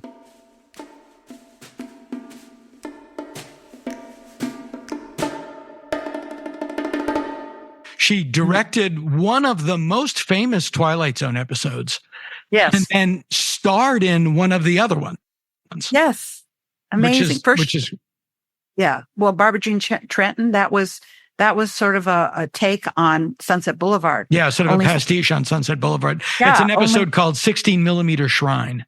Yeah, it was fantastic. But she directed Masks, which is a very famous Twilight Zone episode. Yeah. And it's rated the fifth highest of all of his episodes, by the way. Yeah. And then so that was clearly Rod Serling had to hire her. Hired her for both. Mm-hmm. And then but it's just so funny. Alfred Hitchcock, The Twilight Zone, and then The Untouchables. Right. Then Gilligan's Island. Yeah. Bewitched. The script got to her desk. She would turn it around. Do it. She wanted to work. And she said, I've had offers to go overseas, but I can't leave my family. Again, a product of her time. Right. Yeah. And not of her set. Do you think that, again, because she just, I think it's just one of those things where Ida Lupino had to do what she did with as much invisibility as possible for the next woman director to have less invisibility. Yeah. Yeah. I mean, 21 years. And then Elaine May came along. Right. And Elaine May's not invisible. 21 years. 21 years alone. I don't know if I told you, but I have a website, ialapino.com, that you can go to anytime. And it's got a lot of stuff in there that isn't I couldn't fit it on the book. Right. Pictures, the colored pictures of the posters. Posters were so beautiful then. They're so beautifully made. It was about the title, budgets are in there, more budgets. I'm going to put some charts in. I'm going to add some charts. All her TV shows blow your mind. It's a great output. I don't know how she did it all. It's, a lot of work. It's so interesting. I liken it to the Jackie Robinson story about how Jackie Robinson, when he went into the Major League Baseball, had to eat so much shit with a smile on his face. So the next black baseball player wouldn't have to eat as much. I know. I know. Michelle Obama straightening her hair to be the first lady. So the next black first lady might not have to. It is a sad fact, but it is nonetheless a fact. Yeah. It persists, doesn't it? Yeah. I think that's, that was the criticism level to Meghan Markle, which is that she refused to eat shit with a smile. Right. How we got there from here, I don't know. So how does she, after all that directing, and then she ends up acting again?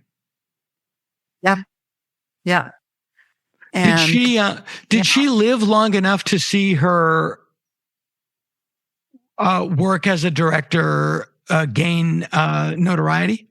No. Sort of appreciate an appreciation for her work as a director. Did she live long enough to see that?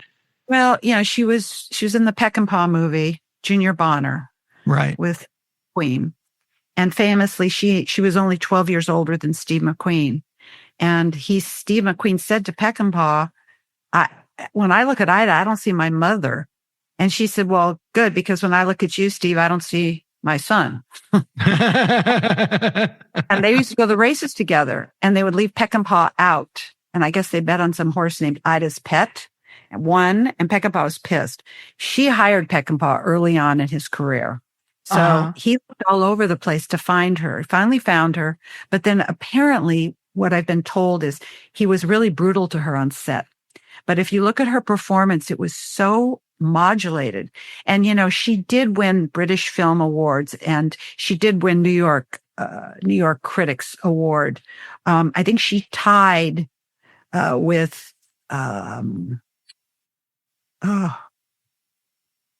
she tied with somebody for Junior Bonner, but she knew she could act. And I think she felt a little prestige around that, but her marriage was just killing her. And, basically she was just eaten up in the end, even though she tried not to be. You make choices in life. I think probably Howard was a bad choice. Collier Young was a good choice. But, she didn't love him anymore. I don't know. Two actors in a marriage, always hard. Lot of masks. But I think she enjoyed working. And all those TV shows, I think she really enjoyed it and felt good. And, she left a lot to be seen. And now things are coming out on video now, or on TV or whatever the newest form is. Media is really searching for her work. I mean, when I first started this, I couldn't find anything. And now you've got really good. I restored her TV show, Number 5 Checked Out, which was again with Bill Tallman. It was and Peter Lorre, which was excellent. And I'm restoring Not Wanted now. I'm not doing it, but I mean, they're doing it in Burbank at Roundabout. Has any mainstream director, male or female, ever sort of cited her as an influence in a way that's a little more respectful than what Clint Eastwood said? Well, I think Scorsese, definitely. Yeah, that's true. That's true. He Maybe the one I quoted. Yeah. I mean, there's a lot of quotes from Scorsese. I sent this to him because I'm friends with his agent. He loved her. He admired her. He said her pieces were like chamber pieces, and they were quiet films. And quiet films, like Cat People, very quiet film. Mm-hmm. And that's really, she was that person. She was very quiet. She was very quiet. She was very engaged. Both. She was just very engaged in the world. Yeah, without being hyperbolic. Yeah. So what is next? Are you working on? You have idalupino.com for the stuff that's not in the book. I'm working on a graphic novel with Matt Southworth, who has a memory with you in the Valley. I don't know. He knew you back when. He's an artist. And, okay. Is this a fictional work or? Oh, it's kind of a true story that I'm fictionalizing. It takes place in 1962 in the San Fernando Valley. Oh wow! Oh, that's so up my alley. Yeah, it's kind of a Chinatown for pre-teenagers. That's fantastic. As sort of a biographical story that you're fictionalizing. If you can make any sense out of that. Yeah, no, I totally get it.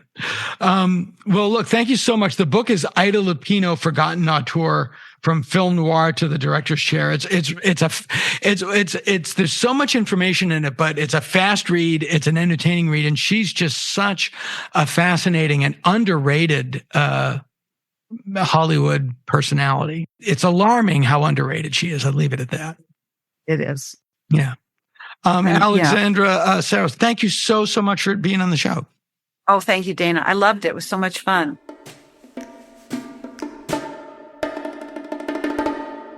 Other podcasts reach for the sky. Dana Gould bound. We barely try.